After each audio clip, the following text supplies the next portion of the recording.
أعوذ بالله من الشيطان الرجيم. يا أيها الذين آمنوا أطيعوا الله وأطيعوا الرسول ولا تبطلوا أعمالكم. عن أبي هريرة رضي الله عنه قال قال رسول الله صلى الله عليه وسلم كل أمتي يدخلون الجنة إلا من أبى. قيل يا رسول الله من أبى؟ قال من أطاعني دخل الجنة ومن عصاني فقد أبى. عن عائشة رضي الله عنها قال قال رسول الله صلى الله عليه وسلم من عمل عملا ليس عليه أمرنا فهو رد. সম্মানিত উপস্থিতি, শুরুতে আল্লাহ সুবহানাহু ওয়া তাআলার বারগাহে শুকরিয়া জ্ঞাপন করব যে আল্লাহ সুবহানাহু ওয়া তাআলা মালিক ইয়াউমিদ্দিন, বিচার দিবসের মালিক, যে আল্লাহ সুবহানাহু ওয়া তাআলা এই ভয়াবহ পরিস্থিতির মধ্যেও সুস্থতা নামক নিয়ামত দিয়ে আমাদেরকে ঘিরে রেখেছেন, তারই বারগাহে শুকরিয়া জ্ঞাপনার্থে আমরা বলি আলহামদুলিল্লাহ। অতঃপর সমগ্র মানব জাতির শিক্ষক, সমগ্র মানব জাতির পথ প্রদর্শক মুহাম্মদুর রাসূলুল্লাহ সাল্লাল্লাহু আলাইহি সাল্লামের উপর শত কোটি সালাত ও সালাম বর্ষিত, আমরা বলি আল্লাহুম্মা আমিন। আজকে আপনাদের এলাকায় আমার সংক্ষিপ্ত বক্তৃতার বিষয় সামাজিক জাহালাত। উক্ত বিষয়ে তথ্য এবং তত্ত্ববহুল আলোচনা করার চেষ্টা করব ইনশাআল্লাহ আজিজ। আপনাদের এই এরিয়াটা একটা শিক্ষিত এরিয়া, এখানে শিক্ষিত মানুষের সংখ্যা অনেক বেশি আশেপাশের গ্রামের তুলনায়। কথা ঠিক না ভুল? নিশ্চয় জমে যাননি তো আপনারা। তো যেহেতু শীতের রাত্রিবেলা আর আপনাদের মসজিদের উন্নতি করবে জলসা, এদিকেও টাকা পয়সা তোলার একটা ব্যাপার থাকে, আর যদিচ বেশি রাত্রি পর্যন্ত প্রোগ্রাম আমি করি না, কিন্তু কোথাও কোথাও বিপদে পড়ে যেতে হয়। কারণ জলসা শোনাটা ফরজ না, কিন্তু ফজরের সালাত ফরজ। তো যারা সামনে বসে আছেন তারা যদি রাত্রি একটার সময় গিয়ে ঘুমান, তো ফজর তো কাজা হবে, জোহরে চালা পাবেন কিনা সন্দেহ, ঠিক না? এখন বেশিরভাগ ক্ষেত্রে ঘটে। আর বর্তমান সমাজের বেশিরভাগ বক্তারা নামাজ পড়েন, এদের নামাজ লাগে না। এই জন্য বুখারী হাদিস আছে বক্তা দিয়ে জাহান্নাম উদ্বোধন হবে, ও ঘটনা পরে বলছি। তো বিষয় হচ্ছে যেহেতু শিক্ষিত এরিয়া, জনগণ শিক্ষিত, তাহলে শিক্ষিত মানুষকে বোঝাতে সুবিধা হয়, খুব শর্টে তারা বুঝে যায়। আমি যে কথাগুলো বলবো সে কথাগুলো আপনার এই ভেতরে 10 বছর যাবত মনে রাখতে হবে। আমি মোটামুটি আপনাদেরকে সিজার করতে এসেছি, অপারেশন করতে এসেছি। অপারেশন হয়ে যাবে, সেলাই বাদ দিয়ে বাড়ি চলে যাব, কিন্তু মনে রাখতে হবে। শেষ অবধি শোনার জন্য প্রস্তুত তো আপনারা? বলেন ইনশাআল্লাহ।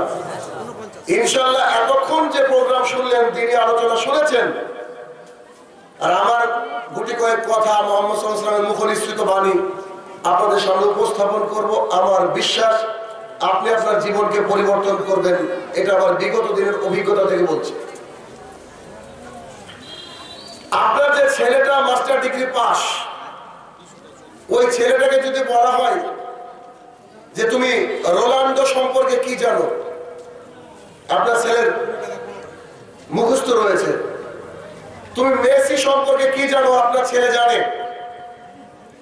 তুমি শিল্পী সম্পর্কে কি জানো, আর্টিস্ট সম্পর্কে কি জানো, অভিনেতা অভিনেত্রী সম্পর্কে কি জানো, সব ডিটেলস বায়োডাটা আপনার ছেলের কাছে আছে, ঠিক না? আপনার বৌমার কাছে কখন কটায় কোন টিভি সিরিয়াল হয় তার লিস্ট আছে, প্রত্যেকের বাড়িতে আছে এগুলো। নাকি ধান গায়ে টিভি নাই? আছে না? জি, এগুলো আছে। কিন্তু আমরা কখনো একটু জরুরতমন্দ ভাবিনি যে মোহাম্মদ সাল্লাল্লাহু আলাইহি ওয়াসাল্লাম সম্পর্কে জানতে হবে। একটা এমএ পাস ছেলেকে যদি বলা হয় যে আপনি 5টা লাইন মোহাম্মদ সাল্লাল্লাহু আলাইহি ওয়াসাল্লাম সম্পর্কে লিখেন, তো লিখবে যে মোহাম্মদ সাল্লাল্লাহু আলাইহি ওয়াসাল্লাম আমাদের শেষ নবী এবং রাসূল। এরপরে দ্বিতীয় বাক্য বলা আমার জন্য কঠিন। ঠিক না ভুল বলছি? আচ্ছা, যদি একটা বাচ্চা ছেলের হাতে 5 টাকা দিয়ে দেন অথবা 500 টাকা দিয়ে দেন, বাচ্চা ছেলেটার কোনো হেলদোল থাকবে না, কারণ ও টাকা চিনে না। মোহাম্মদ সাল্লাল্লাহু আলাইহি ওয়াসাল্লাম যে কি জিনিস তাকে যদি আমরা না জানি, অনুধাবন না করি, পড়াশোনা না করি, তাহলে সেই মোহাম্মদ সাল্লাল্লাহু আলাইহি ওয়াসাল্লামের প্রতি ভালোবাসা মুসলমানের থাকে না। এই জন্য আজকে সমাজটা এরকম। এখন বর্তমান প্রেক্ষাপটে আমার গবেষণায় আমি দেখেছি যে জলসাগুলো শুনে শিক্ষিত মানুষ জলসাতে থাকে না। এরা আমার রিসার্চ বলছেন। গ্রামের মূর্খ, বয়স হয়ে গেছে, দাড়িওয়ালা লোক, এক পা কবরে এক পা উপরে, এরা জলসা শুনছে। কিন্তু বড় লোক, মাস্টার, ডাক্তার, প্রফেসর, প্রিন্সিপাল, এরা কিন্তু প্রোগ্রামে আসে না। তারা অলরেডি বক্তাদেরকে মনে করে যে অশিক্ষিত। কি একটা কাহিনী বলবে, জীবন পরিবর্তন হবে। অথচ ওই লোক মারা গেলে ওই দাঁড়িয়েওয়ালা লোকটা তার জানাজা করে, কবরে তার কিছু কাজে লাগে না। তো আমাদেরকে মুহাম্মদ সাল্লাল্লাহু আলাইহি ওয়াসাল্লাম সম্পর্কে জানতে হবে। যতক্ষণ না আমরা জানবো না, ততক্ষণ আমাদের সমাজটা অজ্ঞতার মধ্যে পরিপূর্ণ থেকে যাবে। দেখুন, একজন খ্রিস্টান, একজন ইহুদি মুসলমানের প্রকাশ্য শত্রু, আল্লাহ বলেছেন। অথচ আপনার জানি না বাজার কোন দিকে, এখান থেকে বাজার কোন দিকে? বাজার এদিকে, চারিদিকে বাজার। আজকে হচ্ছে তারিখ বোধ হয় 29 নাকি? আজ থেকে 3-4 দিন আগে 25শে ডিসেম্বর, এই দিনে বাজারের মোড়ে মোড়ে কেক বিক্রি হয়েছে কি হয়নি? হয়নি আপনাদের এলাকায়? আলহামদুলিল্লাহ, আপনারা তো অনেক ভালো জায়গায় বসবাস করেন। তো এটা যে ইহুদি খ্রিস্টানদের কালচার, কিন্তু আমরা মুসলমানরা কি করি? কেক খাই। কিন্তু আমি যেটা বলতে চাইছি সেটা হচ্ছে যে আমরা আমাদের কালচারকে অন্য কিছুর সাথে মিলিয়ে ফেলছি। এটা ইহুদি যে প্রকাশ্য শত্রু, সেই ব্যক্তি বলছে পৃথিবীর 100 জন বিখ্যাত সেরা বিজ্ঞানী, সেরা ফিলোসফার, দার্শনিক, তার আমি তালাশ করা শুরু করলাম, খোঁজ শুরু করলাম। খুঁজতে খুঁজতে খুঁজতে খুঁজতে আমি 100 জনকে পেয়ে গেলাম। 1 নম্বরে যার নাম আমাকে লিখতে হলো, তার নাম হচ্ছে মুহাম্মদ রাসূলুল্লাহ সাল্লাল্লাহু আলাইহি সাল্লাম। একটা ইহুদি লোক, সে তার কিতাব লিখছে দ্য 100, 100 জন মনীষীর জীবনী। তার 1 নম্বরের টপে রাখছেন মুহাম্মদ সাল্লাল্লাহু আলাইহি সাল্লামকে। কেন? তার যোগ্যতাটা আল্লাহ এত দিয়েছেন, কিন্তু আমার আপনার ঘরের ছেলেমেয়েরা তার যোগ্যতা সম্পর্কে আমরা জানি না। আসুন, একটা ইহুদির এটা ঘটনা গেল। আমাদের দেশের যে গান্ধীজি আছে, গান্ধীজি আপনার পকেটে আছে, এখনই আছে না? সেই গান্ধীজি বলছেন হিন্দু কখনো ইসলাম ধর্মের সুনাম করবে না, যদি স্বার্থ থাকে তবে করবে, আপনি করবেন। সেই গান্ধীজি বলছেন, শেষ জীবনের দিকে তিনি বলছেন, তার ভাষাটা এরকম ছিল, উনি বলছেন যে I have read a lots of biography in my life. When I got Muhammad sallallahu alaihi wasallam biography in my hand, I read it thoroughly. Honestly, I tell to the world, the biography was an unique and unparalleled. Mister Gandhiji বলছেন যে আমি আমার জীবনে বহু জীবনী গ্রন্থ পড়েছি, কিন্তু যখন মুহাম্মদ সাল্লাল্লাহু আলাইহি ওয়াসাল্লামের জীবনী আমার হাতে আসলো, আমি একবারে পাই টু পাই পড়লাম। কেন? যদি ভুল থাকে, থরলি, মানে একদম পাই টু পাই, ছানবিন করে পড়া, চিরুনি তল্লাশি করে পড়া। পড়তে পড়তে পড়তে পড়তে শেষে বলছে, হে দুনিয়াবাসী শুনে রাখো, একটা সত্য কথা না বলে পারছি না। সেটা হচ্ছে পৃথিবীতে আমি যত বায়োগ্রাফি পড়েছি, যত জীবনী পড়েছি, এই লোকটার মতো উন্নত চরিত্র পৃথিবীতে আর কারো থাকতে পারে না। তিনি হচ্ছেন আমাদের মুহাম্মদ সাল্লাল্লাহু আলাইহি ওয়াসাল্লাম। দুঃখের বিষয়, আপনার আমার ছেলে আব্দুর রহমান, আব্দুর রহিম তাকে চিনতে পারেনি। নইলে ফ্রান্সের ওই কুলাঙ্গার ম্যাক্রন মুহাম্মদ সাল্লাল্লাহু আলাইহি ওয়াসাল্লামের ব্যঙ্গচিত্র আঁকলো, আমরা মুসলমানরা চুপচাপ বসেছিলাম। আমাদের কিছু করার নেই। কেন? আমাদের উচিত ছিল মুহাম্মদ সাল্লাল্লাহু আলাইহি ওয়াসাল্লামের চরিত্রটা জাতির সামনে তুলে ধরতে, কিন্তু আমরা অক্ষম হয়েছি। একজন জাদুকর বা গণৎকার ফরচুন টেলার, ইনি যখন মদিনার মক্কার বুকে আসলেন, আবু জাহেল উতবা সাইবার গ্রুপ বলছে, খবরদার এই আব্দুল্লাহ ছেলের কাছে যাবেন না, তিনি হচ্ছেন একজন ম্যাজিশিয়ান, একজন জাদুকর, তার কাছে গেলে মানুষের রিটার্ন আসছে না, তার ধর্মে সে পাগল হয়ে যাচ্ছে। তো মুহাম্মদ সাল্লাল্লাহু আলাইহি ওয়াসাল্লামের চরিত্র কি দেখেন, উনি বললেন ঠিক আছে আমি যাচ্ছি, কিন্তু তোমরা আমাকে তার কাছে যেতে দাও, আমি তার কথা শুনবো না, খালি দেখবো লোকটা কেমন। তো বলছে ঠিক আছে, কানে একটু তুলোটা ঢুকে দাও। তুলো নিয়ে গিয়ে মুহাম্মদ সাল্লাল্লাহু আলাইহি ওয়াসাল্লামের কাছে গেলেন, এত সুন্দর একটা চেহারা মানুষ, পাগল বা জাদুকর কি করে হতে পারে? তাই তিনি বললেন, বলেন আপনি কি বলতে চাইছেন? মক্কার বুকে ফিতনা ছড়াচ্ছেন আপনি, যেমন এক শ্রেণীর মানুষ আজকে আমাদেরকে ফিতনাবাজ বলে। মক্কার বুকে আপনারা ফিতনা ছড়াচ্ছেন, আপনি ফিতনা ছড়াচ্ছেন, কি ব্যাপার বলেন তো? তো মুহাম্মদ সাল্লাল্লাহু আলাইহি ওয়াসাল্লাম শুরুতে আল্লাহ সুবহানাহু ওয়া তাআলার গুণগান করে 1 থেকে 1.5 খানা লাইন পড়েছেন। তো সেই ব্যক্তি হচ্ছে আবার বলেন তো, আবার আল্লাহ সুবহানাহু ওয়া তাআলার প্রশংসা করেছেন। তো তিনি বলেন I am ready to accept Islam. কি করতে হবে বলেন? আমি ইসলাম গ্রহণ করার জন্য প্রস্তুত। সেই ব্যক্তি, সেই শ্রেষ্ঠতম ব্যক্তি সম্পর্কে আমাদের জানা জরুরি কি জরুরি না? অথচ আমরা জানি না। আপনি যদি দেখেন যে আপনি যে ধর্মের মানুষই হন না কেন, আপনাকে যদি আল্লাহর কাছে পরিত্রাণ পেতে চান, ভগবানের কাছে পরিত্রাণ পেতে চান, গডের কাছে পরিত্রাণ পেতে চান, তাহলে আপনাকে মুহাম্মদ সাল্লাল্লাহু আলাইহি ওয়াসাল্লামকে মেনে নিতে হবে, মানতেই হবে। আজকে বাইবেল কার ধর্মগ্রন্থ? খ্রিস্টানদের। Old testament, new testament. খ্রিস্টানরা আল্লাহকে বলেছিল, ইহুদিরা আল্লাহকে বলেছিল যে আমরা জান্নাতে যাব, তখন আল্লাহ তাদেরকে বলেছিল কুল হাতু বুরহানুকুম ইন কুনতুম সাদিকিন, সূরা বাকারা 16 নম্বর 2 আয়াত নম্বর 111। তুমি যদি সত্যবাদী হয়ে থাকো তো প্রমাণ দেখাও। ওরা কি সত্যবাদী? They are all liar. তারা সবাই মিথ্যাবাদী। কেন?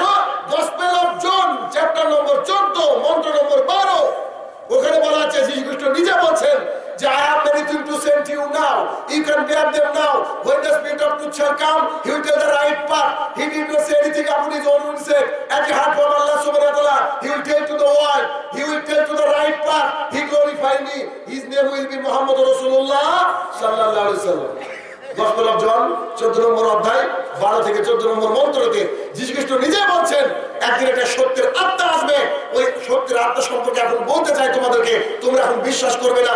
ওই ব্যক্তি আসলে সে সত্য পথের কথা বলবে, তাকে তোমরা মেনে নিও। তোমরা যদি স্বর্গে যেতে চাও, তার নাম হবে মুহাম্মদ, আমরা বলি সাল্লাল্লাহু আলাইহি সাল্লাম, তো তাকে তোমরা মেনে নিও। তিনি আমাকে মহিমান্বিত করবেন, তিনি নিজের মুখ থেকে কোনো কথা বলবেন না, যা তিনি আকাশ থেকে শুনবেন তাই বলবেন। তার কথা বলেছেন মুহাম্মদ সাল্লাল্লাহু আলাইহি ওয়াসাল্লাম। আপনি যদি একজন হিন্দু হন, আপনি যদি আপনার স্বর্গে পৌঁছতে চান, আপনাকে মুহাম্মদ সাল্লাল্লাহু আলাইহি ওয়াসাল্লামকে মেনে নিতে হবে। আপনি ভাবছেন আমি গীতা পড়ি, অমুক পড়ি, তমুক পড়েছি না, আপনার বাড়িতে কিতাবটা রয়েছে, আপনি লুকিয়ে রেখেছেন, আপনি এই কিতাব কাউকে দেখান না। শ্রীমদ্ ভাগবত মহাপুরাণ 13 নম্বর খণ্ড 13 নম্বর পৃষ্ঠার 1 নম্বর মন্ত্রতে বলা হচ্ছে ওম অজ্ঞান হে তুকরে তো মুহাম্মদ অন্ধকার নাসম।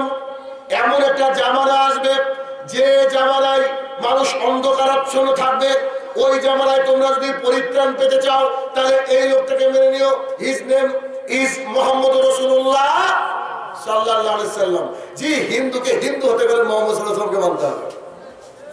আর আপনি মুসলমান হয়ে মাজারে জন্ম নেন, আপনার বিবেকে ছাগল চলে গেছে, এজন্য আপনি মুসলমান হওয়ার পরে মাজার মুখী হয়ে। আনাস রাদিয়াল্লাহু তাআলা বলেন রাসূল সাল্লাল্লাহু আলাইহি ওয়াসাল্লাম বলেছেন কিয়ামতের বেশ কিছু লক্ষণ রয়েছে। সহিহ বুখারী হাদিস নম্বর 81 রাসূল সাল্লাল্লাহু আলাইহি ওয়াসাল্লাম বেশ কয়েকটা লক্ষণের কথা বললেন। আপনি লাখ লাখ হাদিস শুনতে পারেন, একটা হাদিস যদি আমি আলোচনা করি গোটা রাত চলে যাবে, একটা হাদিস অনলি, কিন্তু আমরা শিক্ষা গ্রহণ করি না। দেখবেন বর্তমানে আমাদের বক্তারা টপিক নিয়ে আলোচনা করেন, এদিক থেকে ওইদিকে, ওইদিক থেকে এদিকে, না, এক একটা বক্তৃতা, এক একটা ক্লাস, আপনাকে সেখান থেকে অনেক কিছু আর্ন করতে হবে, অনেক কিছু শিখতে হবে। আমি বেলা 1টায় গাড়িতে চলেছি। কোথায়? 1টায়। 10:30টায় নামলাম। বলেন তো ক ঘন্টা আমি আছি গাড়ির উপরে? অত দূর থেকে এত দূর পর্যন্ত আসার টার্গেটটা কি? যাচা কমিটির সাথে 40,000 টাকা কন্ট্রাক্ট নাকি? তাই তো নাকি? আমার বক্তৃতা বোধ হয় ফেস টু ফেস কেউ শুনেননি, তাই না? ও, এই জন্য আপনারা আমার সম্পর্কে জানেন না। ইনশাল্লাহ জানবেন আস্তে আস্তে। অত দূর থেকে এত দূর আসলাম এই জন্য যে আপনার এলাকাটা কথা শুনে যাতে পরিবর্তন হয়। কথা কার হবে? কোন বুজুর্গানে দিনের কথা বলতে আসেনি, মুহাম্মদ সাল্লাল্লাহু আলাইহি ওয়াসাল্লামের কথা বলতে গেছি, আল্লাহ সুবহানাহু ওয়া তাআলার কথা বলতে গেছি। এতক্ষণের জার্নি আমার ডিলিট হয়ে যাবে মুহূর্তে যদি আপনি পান বিড়ি জর্দা গুল সিগারেট ছেড়ে দেন। আপনার বাড়ি থেকে বন্ধন লোক উঠিয়ে দিতে পারেন। রাসূল সাল্লাল্লাহু আলাইহি ওয়াসাল্লাম বললেন কিয়ামতের বেশ কিছু লক্ষণ বলতে গিয়ে বলছেন, প্রথম লক্ষ্য হচ্ছে আইয়ুর ফাইল, মানুষের বিবেক বুদ্ধি তুলে নেওয়া হবে। 2 নম্বর পয়েন্ট ওয়াকসারুল জাহাল, মূর্খতা বর্ষণ হবে। মানুষের বিবেক বুদ্ধি তুলে নেওয়া হবে, মূর্খতা বর্ষণ হবে। মানুষের যে বিবেক বুদ্ধি উঠে গেছে তা আপনার আশেপাশে যেদিকে তাকাবেন সেদিকে বুঝতে পারবেন। আমি আমার গবেষণায় বলছি, যদি এইসব ক্যারেক্টার আপনার এলাকায় মিশে যায়, মিলে যায়, আমি কারোর সাথে কথা না বলে বলছি, এখানে আমাকে কেউ চিনে না, তারপরে যদি এই চরিত্র কারোর সাথে মিলে যায়, তাহলে ভাববেন আমাকে কেউ ইনফর্ম করেনি। আমি এভাবে কথা বলছি কারণ বক্তৃতার ফিল্ডে আছি বেশ কয়েক বছর ধরে। তাই এটুকু যদি আপনার চরিত্রের সাথে মিলে যায় তো একটু শুধরে নিন, চরিত্র কাল্পনিক না। মানুষের যে বিবেক বুদ্ধি উঠে গিয়েছে তার প্রমাণটা কি? আচ্ছা, কোন স্কুলের হেডমাস্টার কি অশিক্ষিত হতে পারে? বলেন। আমি তো একটা স্কুলের হেডমাস্টার। কোন স্কুলের হেডমাস্টার নিশ্চয় অশিক্ষিত হতে পারে না। যদি তাই না হয়, আমার জানা মতে আমাদের এই পশ্চিম বাংলা বেশিরভাগ মসজিদের যে কমিটি তারা বেশিরভাগই বেনামাজি। কথা যদি ঠিক হয় একটু আওয়াজ দিয়ে। বেশিরভাগই মসজিদের কমিটির যারা মানে main member of the committee, suppose ধরেন কি সভাপতি, সেক্রেটারি, ট্রেজারার, ক্যাশিয়ার, ওরা বেশিরভাগই বেনামাজি, মুখে দাড়ি নাই। এলাকার যে লোকটার বাড়িতে যত বেশি সুদ, যত বেশি বড় লোক মানুষ সে হয় এলাকার সভাপতি। আচ্ছা বলেন তো, এইরকম যদি সভাপতি হয় সুদখোর, এরকম বেনামাজি যদি আপনার ট্রেজারার হয়, অর্থ সম্পদ রক্ষিত অর্থমন্ত্রী হয়, তাহলে এইখানে আপনার পোষিত যে ইমাম সাহেব রয়েছে, মমতা ব্যানার্জির কাছ থেকে 3,000 টাকায় পাওয়া ইমাম, আর আপনার এলাকা থেকে 5,000 টাকা পাওয়া ইমাম, ও যখন মিম্বারে দাঁড়াবে, ও যখন সুদের বিরুদ্ধে কথা বলতে যাবে, সামনে দেখবে যে সভাপতি বসা, বলেন তো কি করে কথা বলবো? অত কথা বলার কায়দা আপনি শেষ করে দিয়েছেন। আল্লাহ রাসূল বলছেন আইল ফাইল, মানুষের বিবেক বুদ্ধি তুলে নেওয়া হবে। জি, বিবেক তুলে নেওয়া হয়েছে। নদিয়া একটা জায়গায় প্রোগ্রাম করলাম, তো গিয়ে দেখছি সবই হিন্দু, মুসলমান নাই। স্টেজে যারা বসা সবাই দাঁড়িয়ে থাক। ভাবলাম বাবা আসলাম কোথায়? তো আমাকে বলছে যে আপনি হিন্দুর উপরে বক্তৃতা দেন, কারণ আমাদের এলাকায় তো মুসলমান তেমন নাই, আমরা হিন্দু আর মুসলমান মিলে এটা আয়োজন করেছি। তো আপনার বক্তৃতা ইন্টারনেটে শুনেছি, ভালো লাগছে, তাহলে হিন্দু ধর্মের উপরে বক্তৃতা দিয়ে দিলাম। দেখ ঠাকুর মশাই বলছে 1.5 ঘন্টায় যা শুনলাম আমি আবার বাপের জন্মে পড়িনি। ঠাকুর বলছে, আচ্ছা এটা বলতে পারে ও, কারণ মন্ত্র তো ঠাকুর আমাদের সাথে টিকবে না, ও সব ভেতরে এনগেজ রয়েছে, সমস্যা নেই। কিন্তু সমস্যা কোথায় হলো জানেন? যখন আমি চলে আসছি, আমাকে বিদায় দিতে আসছে, তো একজন ব্যক্তি আমার পাশে বসা ছিল, মাথায় কিন্তু টুপি, ভাবলাম বোধ হয় মুসলমান হবে। তো তিনি আমাকে বলছেন যে শাহিনুর সাহেব একটা কথা বলছি, আলহামদুলিল্লাহ আপনাকে এই নামটা পেলে আমরা খুশি, তবে আমার পরিচয়টা একটু নিয়ে রাখেন, আমার নাম্বারটা সেভ করেন। তো আমার আপনি কে? তো বলছে আমি এই মসজিদের ইমাম, এই 14 থেকে 15 বছর যাবত আমি নামাজ পড়াই। দাঁড়িয়ে আছে। তো আমি তো নরেন্দ্র মোদীকে ভয় করি না, তা আমি সরাসরি বললাম যে এলাকার মানুষ কি হিজড়া? বুঝেছি, সরি বুঝতে পারলাম না। আমি তো বাংলায় কথা বললাম, আরবি করিনি তো। আমি বললাম এলাকার মানুষ কি হিজড়া? বলে হিজড়া মানে স্যার কি বলতে চাইছেন? না হিজড়া যদি না হয় আপনি ইমাম কেন? আরে যে লোকটা গাড়ি চালানো জানে না, যে লোকটা ড্রাইভ করা জানে না, তাকে আপনি ড্রাইভারের সিটে বসে আপনি যাবেন কি তার গাড়িতে? আমি বললাম যে আপনি আমাকে ভাবেন না যে কিনে রেখেছেন, এখানে আমি একবারই আসবো, দ্বিতীয়বার আপনি ডাকতে গেলে 24 ভাববেন কে? শাহিনুর রহমান। না, ওকে ডাকা যাবে না, আরো বক্তা আছে দুনিয়াতে, তাকে ডাকা। ফলে বিড়াল বেড়ে যাবে এক এক করে, সমস্যা। তো মসজিদ কমিটি যদি গঠন করতে হয়, তাহাজ্জুদ পড়ে এইরকম লোক দিয়ে মসজিদ কমিটি গঠন করতে হবে। যদি এরকম করতে পারেন, আপনার এলাকায় একদিনে শুধরে যাবে। আমি জানি না আপনার মসজিদের ইমামকে, তবে আমার এই বাক্য দুটো যদি আগামী জুমায় তিনি বলতে পারেন, ইনশাআল্লাহ আজিজ এই এলাকায় একজনও বেনামাজি থাকবে না। তবে বলতে গেলে বুকের পাটা লাগবে। বুকের পাটা যদি স্ট্রং হয় তবে বলতে পারবেন। ইমাম সাহেব যদি বেতনভুক্ত হয় তাই তিনি বলতে পারবেন না। শুনুন, আপনি এভাবে বলবেন জুমার দিনে, এক যার বাড়ির লোক পূর্ণাঙ্গ আমাদের মসজিদে সালাত আদায় করতে আসবে না, ওই বাড়ির কেউ যদি মারা যায় তার জানাজা আমি ইমাম করাবো না। শিয়াল মরে গেলে যেমন করে পুঁতে রাখে, কুকুর মরে গেলে যেমন করে পুঁতে রাখে, তাকে পুঁতে রাখবো। এক নম্বর। দুই, কারোর বাড়ির সমস্ত পুরুষ যদি মসজিদে এসে সালাত আদায় না করে, তাহলে তার ছেলের হোক, তার হোক, বা তার ভাইপোর হোক, কারোর হোক, যদি বিয়ে হয় তো সে বিয়েতে আমি ইমাম সাহেব যাবো না। বলেন বেনামাজি থাকবে? বিয়ে তো করতে হবে, মরতেই হবে মানুষকে। বেনামাজি থাকবে যে আমাদের ইমাম সাহেবকে বলতে হবে, আমাদের ইমাম সাহেবকে বলতে হবে, এইভাবে শক্ত করে বলতে হবে। যদি বলতে পারেন আগামী দিন শুধরাবে, আগামী দিন মানুষ সালাত আদায় করবে, আগামী দিন মানুষ তাহাজ্জুদে সালাত আদায় করবে। আল্লাহ রাসূল সাল্লাল্লাহু আলাইহি ওয়াসাল্লাম বললেন, মানুষের বিবেক বুদ্ধি তুলে দেওয়া হবে। ওই মিম্বারে দাঁড়িয়ে মুহাম্মদ সাল্লাল্লাহু আলাইহি ওয়াসাল্লাম কথা বলেছিলেন, আজ ওই মিম্বারকে কলুষিত করা হচ্ছে। শুরুতে উঠে বলা হচ্ছে মুহাম্মদ সাল্লাল্লাহু আলাইহি ওয়াসাল্লামকে সৃষ্টি না করলে দুনিয়া সৃষ্টি হতো না, হাদিস মেড ইন চায়না। এই কথা দিয়ে ও কথা শুরু করছে, কত বড় সাহস! ইমাম সাহেব ওখান থেকে শুরু করছে। আল্লাহ রাসূল বলেন, মানুষের বিবেক বুদ্ধি তুলে দেওয়া হবে। আপনার এলাকায় আইসিডিএস আছে? আইসিডিএস এর কর্মী আমি বলছি, দায়িত্ব নিয়ে বলছি, আপনি তো মিলে গেলে বললাম চরিত্র কাল্পনিক না, সব অরিজিনাল।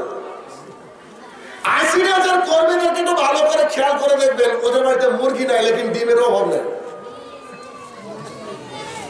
বুঝলেন আমার কথা? আপনারা তো বাঙালি, আমি তো বাঙালি। আইসিডিএস এর কর্মীদের বাড়িতে মুরগি নাই, কিন্তু ডিমেরও অভাব নাই। মুহাম্মদ সাল্লাল্লাহু আলাইহি ওয়াসাল্লাম বলছে আইয়ুল ফাহিম, মানুষের বিবেক বুদ্ধি তুলে নেওয়া হবে। ব্যাপারটা বুঝতে পারলাম না, তো এভাবে বুঝলাম। আমি ধরেন আপনি খেতে বসেছেন, একটা ডিম দিয়েছে আপনার স্ত্রী আপনার পাতি, আর পাশে একটা ছোট্ট কলিজার টুকরো 2.5 বছরের বাচ্চা আছেন, ওকেও একটা ডিম দিয়েছে। তো আপনি ভালোভাবে জানেন ডিমের কুসুমটা আমার আম্মা জান, মানে ছোট আম্মা জান পছন্দ করে, আচ্ছা না, এমন হয় না? তো আপনি সবকিছু খেয়ে ডিমের কুসুমটা রেখে দিয়েছেন, জানেন যে ওকে দিতে হবে, ও না চাইলে দিতে হবে, কারণ কলিজার টুকরা আছে। তো ওর ডিমটা তো খেয়েছে, খেয়ে যখন বাবার দিকে তাকাচ্ছে, বাবা একটু মিসকে এসে বলছে, আরে এই ডিমের কুসুম তো তোমার জন্য না অম্মু, তো তাকে খাওয়িয়ে দিচ্ছে। এমন ঘটনা ঘটেনি? ঘটে না? এবার আপনি জানেন যে আপনার মেয়েটা ডিমের কুসুমটাকে খেতে পছন্দ করে, তারপরেও আপনি আপনার মেয়ের ওই 2.5 বছরের মেয়ের সামনে ডিমের কুসুমটা খেয়ে নিলেন। বলেন আপনি বাবা? বুঝতে পারেন আমার কথা?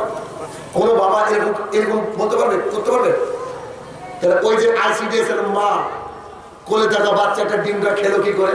আল্লাহ রাসূল বলেছেন আইয়ুল ফাহিম, মানুষের বিবেক বুদ্ধি তুলে নেওয়া হবে। ওর বিবেক নাই, ওর বিবেক নাই। এই চুরির মাধ্যমে তাকে জাহান্নামে পদার্পণ করতে হবে, যেতে হবে। কারণ পাপ 2 প্রকার।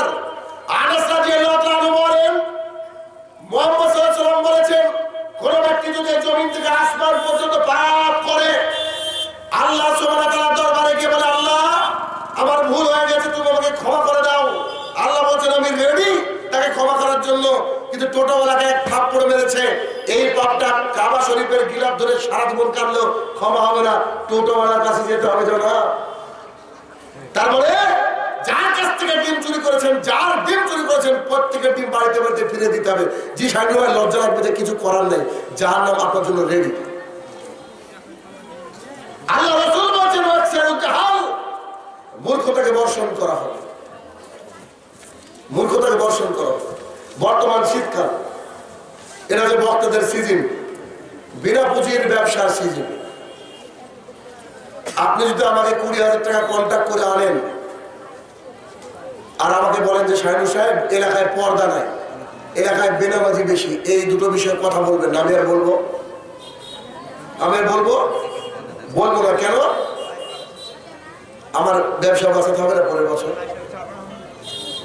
এই কথাটা আমার জন্য খুব ভারী কষ্টকর বলা, কিন্তু এমন কোনো জালসা নাই যে বলি না, যার ফলে আমার চারিদিকে শত্রু, এখানেও শত্রু তৈরি হবে, কিন্তু কিছু করার নেই। আপনাকে বলবো এখনকার বর্তমানে প্রায় 98 জন আলেম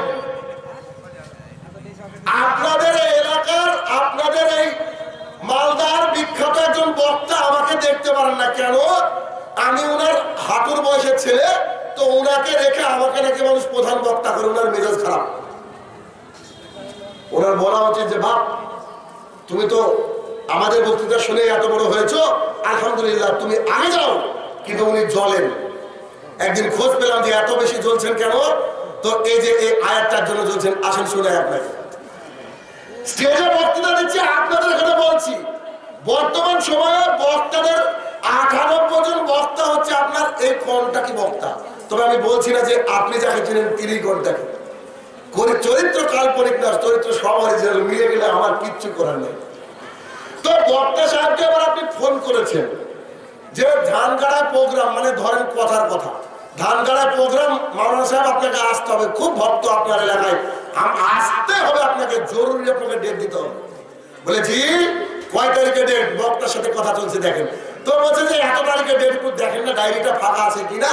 তো বক্তা সাহেব ডায়েরি বের করে বলছে জি এই তারিখ তোমার ফাঁকা আছে, তো ঠিকানাটা লিখে নেন। তো ধানগাড়া, চাচল, মালদা লিখে নিয়ে একটা অ্যাড্রেস লিখে নিয়েছেন। লেখার পরে বলছে জি 15,000 টাকা লাগবে, 10,000 টাকা অ্যাকাউন্টে, আর 5,000 টাকা গিয়ে স্টেজে। আসলে নাই এরকম বক্তা নাই, মিথ্যা করে বলছে জি। তো এই লোক এভাবে যখন বলছে, তো জালসা কমিটি বলছে যে হুজুর আপনার ভক্ত বহু আছে, এই কথা সত্য, তবে আমরা গরিব মানুষ, কিছু ইয়াং ছেলে মিলে জালসা প্রোগ্রাম করছে, বড়রা আমাদেরকে সাহায্য করেনি, অত বাজেট নাই, হুজুর একটু কমালে হয় না? হুজুর বলছে জি কমাবো মানে বলো কি? আরে এমনিতে আমার লোকে ডেট পাচ্ছে না, তুমি কমানোর কথা বলা চাচ্ছ, ঠিক আছে রাখো, তোমাদের জালসা করতে হবে না। জি হুজুর কাটবেন না, কাটবেন না, প্লিজ একটু দেখেন না। তো হুজুর বলছে যাও এক কাজ করো, 500 টাকা কম দিও, 15,000। তো ছেলেটা বলার চেষ্টা করেছে হুজুর 10,000 নেন না, 10,000 নেন না, 5,000 ছেড়ে দেন হুজুর, ওই 5,000 টাকা দেওয়ার একটা কষাইকে নিয়ে আসবো, তো ছেড়ে দেন। তো বলছি না আমার লস লেগে যাবে। তা আসলে তো বক্তার বক্তৃতা কিনা আছে 12,000 টাকা দিয়ে, তাই না? 3,000 টাকা তো লাভ দিবেন নি ওখানে, কত ব্যবসা এটা। তো বলছে না জিনা আমার লস লেগে যাবে, হুজুর আরেকটু কমান। তো জিনা এটা হবে না, 1,000 টাকা কম দিও। এই করতে করতে করতে 13,000 টাকা মিট হলো। এবার বলছে যান ঠিক আছে, ডেট দিয়ে দিলাম। আপনারা কেউ কখনো ছাগল গরুর হাটে গিয়েছেন? দেখবেন দামাদার করতে করতে করতে একবার দম করে পিঠের উপরে বাড়ি মেরে বলে যে যাও দিয়ে দিলাম। ওভাবে চলছে বক্তৃতা। এই বক্তা এসে আপনার সভাপতি যদি পান জর্দা করে তার বিরুদ্ধে কথা বলবে না। এলাকায় ওর বউ যদি, যে এনেছে তার বউ যদি পাতলা ফিনফিনে শাড়ি পরে খেতে দেয়, সমস্ত কিছু দেখা যাচ্ছে, তারপরে বক্তা পর্দার বিষয়ে কথা বলে না কেন? পরের বছর আবার 15 লস। বক্তার বক্তৃতা শুনে হারাম। কোন বাবার বেটা আছে, কোন সাইকুল হাদি খেতে নিয়ে আসুন আমার সামনে। আল্লাহ সুবহানাহু ওয়া তাআলা বলেছেন ওয়ালা তাসতারু বিআয়াতি সামানান কালিয়া, আমার আয়াতকে কম দামে বিক্রি করে না। যে এই আয়াত বলেছি, বক্তার মেজাজ খারাপ হয়ে গেছে, আর আয়াতটা পেল কোথায়? আয়াতের নাকি আমি ভুল ব্যাখ্যা করি। যদি ভুল ব্যাখ্যা করি আপনি আমাকে শিখে দেন, আমারও ডিমান্ড কম না, আমিও পুরি করে নেব। সমস্যা কোথায়? সূরা মাইদা সূরা নম্বর 5 আয়াত নম্বর 2 আল্লাহ সুবহানাহু ওয়া তাআলা বলছে কেউ যদি ভালো কাজের সাথে সহায়তা করে তাকে আমি নেকি দিয়ে ভরিয়ে দেব, কেউ যদি খারাপ কাজের সাথে সহায়তা করে তাকে আমি গুনাহ তার আমলনামায় আমি যুক্ত করি। তার মানে যে কন্ট্যাক্ট করে যেসব বক্তা করে এদের বক্তৃতা শোনা যাবে না, আর এদের দ্বারা মানুষ পরিবর্তন হবে না। তবে তাই বলে কি একটা কলকাতা থেকে একটা বক্তাকে ডেকেছেন, তো ওই বক্তাকে ডেকে আপনি 200 টাকা ধরে দিচ্ছেন, হবে কি? এটা আপনার মানবতা? জি, কলকাতা থেকে একটা বক্তা ডেকেছেন, তাকে আপনি পুরো ধানগাড়া এলাকাটাকে তুলেন, পারলে যদি ক্ষমতা থেকে তুলে ওর পকেটে ঢুকে দেন, জায়েজ। একটা বক্তাকে 1 কোটি টাকা দেন, জায়েজ। একটা বক্তাকে 10 কোটি টাকা দেন, আপনার পারলে আপনার মেয়ের বিয়ে দিন, তাও জায়েজ। কিন্তু বক্তা যদি বলে 500 টাকা কই, বক্তা যদি বলে 500 টাকা নিব, একে টাকা যাবে না, করোনা দিক বুঝতে পারেনি, এই ব্যবসার জন্য পড়াশোনা করেছে। আর এই ব্যবসায়িকদের ব্যবসা বন্ধ করার জন্য আমাদের প্রয়াস চলছে। জি, আপনি আমাদের যতই প্রতিহত করার চেষ্টা করেন, আপনি বাধা দিবেন কি করে? অর্থাৎ রাসূল সাল্লাল্লাহু আলাইহি ওয়াসাল্লাম বলেছেন, মানুষের বিবেক বুদ্ধি তুলে দেওয়া হবে। আজকে মানুষের বিবেক বুদ্ধি উঠে গেছে, আলেমদের বিবেক বুদ্ধি নয়। আলেমকে সম্মান করতে হবে, ভালোবাসতে হবে, তাকে তার সংসার চালানোর টাকা দিতে হবে, এটা আপনার দায়িত্ব। তবে ও কেন ভিখারির মতো চাইলো টাকা? জি, ওর টাকা চাওয়া জায়েজ নয়, ও জায়েজ নয়। আর এই বক্তারা কখনো হক কথা বলতে পারবে না। এই জন্য আমাদের সোসাইটিতে পরিবর্তন হচ্ছে, এই জন্য আমাদের সোসাইটিতে পরিবর্তন হচ্ছে না। আজকে ইউটিউবে যারা ইনকাম করেন, টাকা ইনকাম করেন, আমার অনেক বড় চ্যানেল রয়েছে, আমার বক্তৃতা ছাড়লে মিলিয়ন মিলিয়ন ভিউ হয়। আমি ইচ্ছা করলে বাড়িতে বসে লক্ষ লক্ষ টাকা ইনকাম করতে পারি। কিন্তু যখনই আপনি ইউটিউব চালাবেন, দেখবেন সঙ্গে সঙ্গে একটা অ্যাড চলে আসে, নগ্ন নারী, কেউ মদ হাতে নিয়ে, কেউ কি হাতে নিয়ে অ্যাড করছে। তো এটা বিশ্বের বড় বড় আলেমরা বলেছেন হারাম। তো আমাকে একজন ব্যক্তি প্রশ্ন করায়, বলেছে স্যার এই বিষয়ে একটা ভিডিও বানান। তবে ভিডিও বানিয়ে দিলাম যে এটা হচ্ছে হারাম। কেননা আপনি অশ্লীলতা বেহাপনা দিয়ে তবে ইনকাম করছেন, খালি বক্তৃতার উপর আপনাকে ইনকাম দিচ্ছে না, অ্যাড দিয়ে ইনকাম হচ্ছে। তো আপনি যদি কোরআন তেলাওয়াত শুনতে গিয়ে একটা নগ্ন নারী দেখেন, তো পাপ হবে না গুনাহ হবে? দুটোই সেমই হবে, পাপ আর গুনাহ একই তো। তো পাপ হবে, গুনাহ হবে। তো যদি তাই হয়, তো এদেরকে বললাম এটা হারাম, কিন্তু আপনার এরিয়ার একজন আলেম বলছে জি না এটা জায়েজ। উনার ফতোয়া কি জানেন? উনি বলতে চাইছেন আপনারা যে জালসা করেন, জালসায় যে অনেক ছেলে মেয়ের সাথে প্রেম হয় আর পালিয়ে যায়, তো এরা যে পালিয়ে গেল, তো এর জন্য জালসা করে কি বাদ দেবেন আপনি? ইবলিসের চেয়ে খারাপ। দলিল কোথায়? আল্লাহ বলছে শেষ দেখো, তো বলছে আমি আগুনের তৈরি মাটির তৈরি। আশ্চর্য বিষয়, প্রথম যুক্তি ইবলিসই দিয়েছিল। আপনি দেখবেন যাদের বক্তৃতা এভাবে চলছে, তাদের বক্তৃতা হয়তো 30,000 40,000 ভিউ হচ্ছে, কিন্তু ইনকাম হচ্ছে টাকা। কেন? তার বক্তৃতা জাতির সামনে পেশ করো। আইন ফাইল মানুষের বিবেক বুদ্ধি তুলে দেওয়া হবে, কোনটা কি বক্তৃতা এটাকে ছাড়তে হবে, এবং মসজিদে ওই লোককে ইমামতি দিতে হবে যে এলাকার ভালো মানুষ। সে যদি আপনার মসজিদে ইমামতি করে, তাহলে ইনশাল্লাহ আপনার সমাজ পরিবর্তন হবে। ইনশাল্লাহ আপনার সমাজ পরিবর্তন হবে, হবেই। কিন্তু আমাদের আজকে ওই ভালো মানুষটার বর্তমান সময়ে অভাব। আল্লাহ রাসূল বলেন মানুষের বিবেক বুদ্ধি তুলে নেওয়া হবে। যে লোকটা বিক্রি করতে করতে করতে করতে সব কিছু বিক্রি করে দিল, তাকে আবার প্রধানমন্ত্রী বানানোর পায়তারা চলছে। আসিফার নাম শুনেননি? আসিফা 8 বছরের একটা শিশু কন্যা, মন্দিরের মধ্যে লাগাতার 7 দিন ধর্ষিত হয়েছিল। যে ধর্ষণ করেছিল, যারা ধর্ষণ করেছিল, তাদের সপক্ষে মিছিল বেরিয়েছিল, they did a good job, তারা একটা ভালো কাজ করেছে। এটা হচ্ছে ওই ভারতবর্ষ, এটা হচ্ছে ওই ভারতবর্ষ যে ভারতবর্ষে একটা সিনেমা আর্টিস্ট কি করে গলার দড়ি দিয়ে মারা গেল, এটা নাকি খুন নাকি আত্মহত্যা নাকি, এইটা যাচাই বাছাই করতে গিয়ে মিডিয়া 3 মাস খাওয়া দাওয়া পায়খানা ছেড়ে দিল। 3 মাস শুধু সুশান্ত সিং রাজপুত আর সুশান্ত সিং রাজপুত। শুনেননি আপনারা? গতকালকের অব্দি 35 জন কৃষক মারা গিয়েছে, যারা আপনারা মানুষকে খাবার তুলে দেয়। 35 জন কৃষকের কথা কোনো টিভি চ্যানেল দেখাচ্ছে না কেন? এরা পা চেতে বসে আছে, টাকার কাছে বিক্রি হয়ে গেছে, এরা টাকার কাছে বিক্রি হয়ে গেছে। আল্লাহ রাসূল বলেছেন ফাইন মানুষের বিবেক বুদ্ধি তুলে নেওয়া হবে। আরে একটা কোর্টের জজ যিনি, তিনি রায় দিচ্ছেন যে বাবরি মসজিদ না, ওটা নাকি রাম মন্দির ছিল। কবে রায় দিচ্ছেন? তো আজকে রায় দিয়ে কালকে ওনার রিটায়ার্ড। কত বড় বিচারপতি উনি। আর আরেকটা বিচারপতির কথা শুনেন, আয়েশা রাদিয়াল্লাহু আনহা বসে আছেন, যায়েদ বিন হারিসা রাদিয়াল্লাহু আনহু এসে বলছেন, বলেন কি খবর? তো বলছে আজকে একটা মেয়ে চুরি করেছে সম্ভ্রান্ত পরিবারে, তো তার নাম ফাতেমা। তো ফাতেমা চুরি করেছে, তো মুহাম্মদ সাল্লাল্লাহু আলাইহি ওয়াসাল্লামকে বলে কি একটু বাঁচানো যায় না হাত কাটা থেকে? চুরি করলে যে হাত কাটতে হয়, একটু মুহাম্মদ সাল্লাল্লাহু আলাইহি ওয়াসাল্লামকে বলে বাঁচানো যায় না? সম্ভ্রান্ত পরিবারে মেয়ে, হাত কাটলে তো তার কেমন একটা হয়ে যায়, হ্যান্ডিক্যাপ হয়ে যাবে, একটু বাঁচানো যায় না? তো মুহাম্মদ সাল্লাল্লাহু আলাইহি ওয়াসাল্লামের কাছে পেশ করা হলো, বিচারক দেখেন কাকে বলে। মুহাম্মদ সাল্লাল্লাহু আলাইহি ওয়াসাল্লাম বলছে জি, এটা যদি মুহাম্মদের মেয়ে ফাতেমা হতো তবু হাত কাটতাম। আমাদের গর্ব এটা, আমরা তার উম্মত।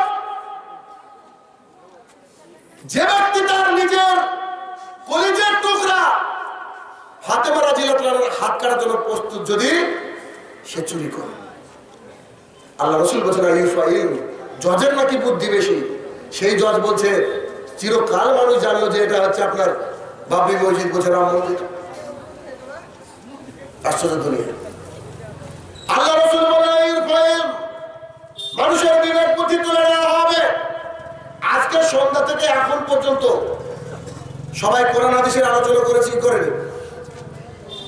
আইপিএল যদি একটা ছেলে দেখতে বসে তো রাত 12-1 পর্যন্ত আইপিএল এর ওই টিভির সামনে থেকে উঠে না, ঠিক না? তো আজকে যে আসতে গিয়ে দেখলাম এতগুলো দোকান কেন বসলো? এটা কি জাহালাত না? কথা বলেন, এটা মূর্খতা না? একদিন না খেলে আপনার খুব কষ্ট লাগে? হ্যাঁ, আজকে মানুষ দোকান পাট কেন বসাবে? চুপচাপ মানুষ এখানে বসে থাকবে। আমি 300 কিলোমিটার দূর থেকে এসে আপনাকে কথা বলবো আমি কেন? যে আপনি পরিবর্তন হন। যারা আজকে পরিবর্তন হবে তারা দোকানের ওইদিকে ঘোরাফেরা করছে। আপনার ছেলের আর একজনের মেয়ে দেখেন মিঙ্গেল হয়ে যাচ্ছে, দোকানে ঘোরাফেরা করছে। যাদেরকে পরিবর্তন করা দরকার তারা ওইদিকে, আর যারা পরিবর্তন অলরেডি হয়ে গেছে তারা এখানে আছে। তাহলে এই দোকানগুলোকে সিদ্ধ হস্তে কঠিন হস্তে দমন করতে হবে। বলতে হবে যে একটা দিন আমরা দিন শিখতে চাই, ওই দিন কোনো দোকানপাট বসবে না। যদি এত প্রয়োজন হয় বাড়ি থেকে রুটি আর তরকারি বেঁধে আনবেন, এখানে বসে বসে খাবেন। আপনার যদি এত খিদে লাগে, আপনার আর দোকানদার বা কেমন একটা দিন মানুষকে ভালো করে দিন শিখতে দিবে না। ওখানে রেডি থাকে কবে যাচ্ছে আমি জিলাপি বিক্রি করবো। ইন্ডিয়া জাতি পরিবর্তন হবে না। হিন্দুদের যখন দেখবেন আপনার ওই নামযজ্ঞ হয়, সারা রাত শুনবেন একটাই বাক্য, হরে হরে কৃষ্ণ কৃষ্ণ কৃষ্ণ কৃষ্ণ হরে হরে। আরে মানুষের হেল্প না, ওখানেই বসে থাকে মানুষ। আল্লাহ জানে কি মজা পায় ওখানে বসে থাকে।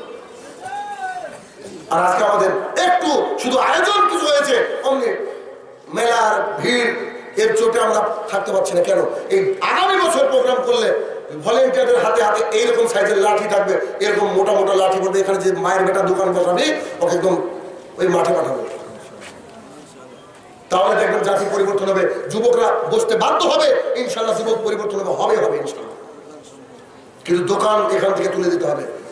একবার বলছে দোকান না হলে যে লোকজন আসে না, তো দরকার নেই লোকের আমার লোকের সাথে আমার সাথ কি? তো দুনিয়ার বেশিরভাগ লোক তো মদ খায়, খাবো না কেমন? মোহাম্মদ সাল্লাল্লাহু আলাইহি ওয়াসাল্লামকে আল্লাহ সুবহানাহু ওয়া তাআলা বলছে যে আপনার 6 নম্বর সূরা 116 নম্বর আয়াতে বলছে মোহাম্মদ সাল্লাল্লাহু আলাইহি ওয়াসাল্লাম তুমি তাদেরকে অনুসরণ করো না যারা সংখ্যায় বেশি। বুঝতে পেরেছেন? জানে কিছু লোক আপনাকে বলবে যে দোকান বসবে না মানে একটা দিন ছেলেমেয়ে আনন্দ করবে। কিসের আনন্দ? হ্যাঁ, মোহাম্মদ সাল্লাল্লাহু আলাইহি ওয়াসাল্লাম খুতবা দিতেন, চোখ মুখ লাল হয়ে যেত। তিনি যেন কমান্ডার, সামনে সৈনিক বসে আছে, তিনি খুতবা দিতেন এভাবে। এখানে তো সুরের মধ্যে আপনার অরিজিৎ সিং কানা হয়নি। বুঝেন কথা? মানুষকে যদি আমরা দিন ধর্ম বোঝাতে পারতাম তাহলে অন্তত মসজিদের উন্নতি করবে, জালসা করা লাগতো না। কথাটা খুব মূল্যায়ন করবেন। মানুষ এমনি এসে টাকা দিয়ে যেত। দেখবেন আবু তালহা রাদিয়াল্লাহু আনহু সালাত আদায় করছেন, ভাবছেন এত লম্বা কিরাত মুহাম্মদ সাল্লাল্লাহু আলাইহি ওয়াসাল্লাম কেন করছেন? যিনি উনি বিরক্ত হননি। তো উনি বিরক্ত হননি, সালাত শেষ করে বলছে ওই বাক্যটা কি বললেন, ওই বাক্যটা বলেন না, আমি বুঝতে পারিনি। আরে আরবের মানুষ আরবি বুঝে না মানে এটা হয় নাকি? জি বুঝতে পারছে কিন্তু ক্লিয়ারেন্স পাইনি। তো যেটা কি বললেন? তো বলছে জি জান্নাত লাভ করবে তারা যারা প্রিয় বস্তু দান করে। আর কাউকে দরকার কোন বক্তাকে যে জান্নাতের বিনিময় প্রিয় বস্তু দান করতে হবে।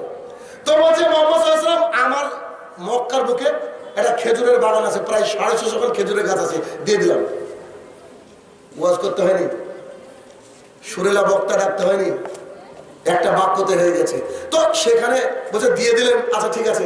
তো ওই আরবে খুব গরম পড়ে, তো তার স্ত্রী ছেলেমেয়েরা ওই বাগানের মধ্যে একটু ঘুমিয়েছিল বা শুয়েছিল। তিনি বাইরে থেকে বলছে ও বাগান থেকে বেরিয়ে আসো, বাগান আমি জান্নাতের বিনিময়ে দিয়ে দিয়েছি। আপনারা আমার স্ত্রী হলে কি বলতো, তুই বাড়িতে চল তোকে দেখছি। কিন্তু তিনি বলছেন বাপরে বাপ, আমার প্রিয় মানুষটা এত বুদ্ধিমান কবে হলো যে বাগান দিয়ে দিয়েছে জান্নাতের বিনিময়ে। জি ওই সময়ের 650 খান বা 600 খানা খেজুরের গাছ মানে বর্তমান সময়ের সবচেয়ে কোটিপতি মানুষ।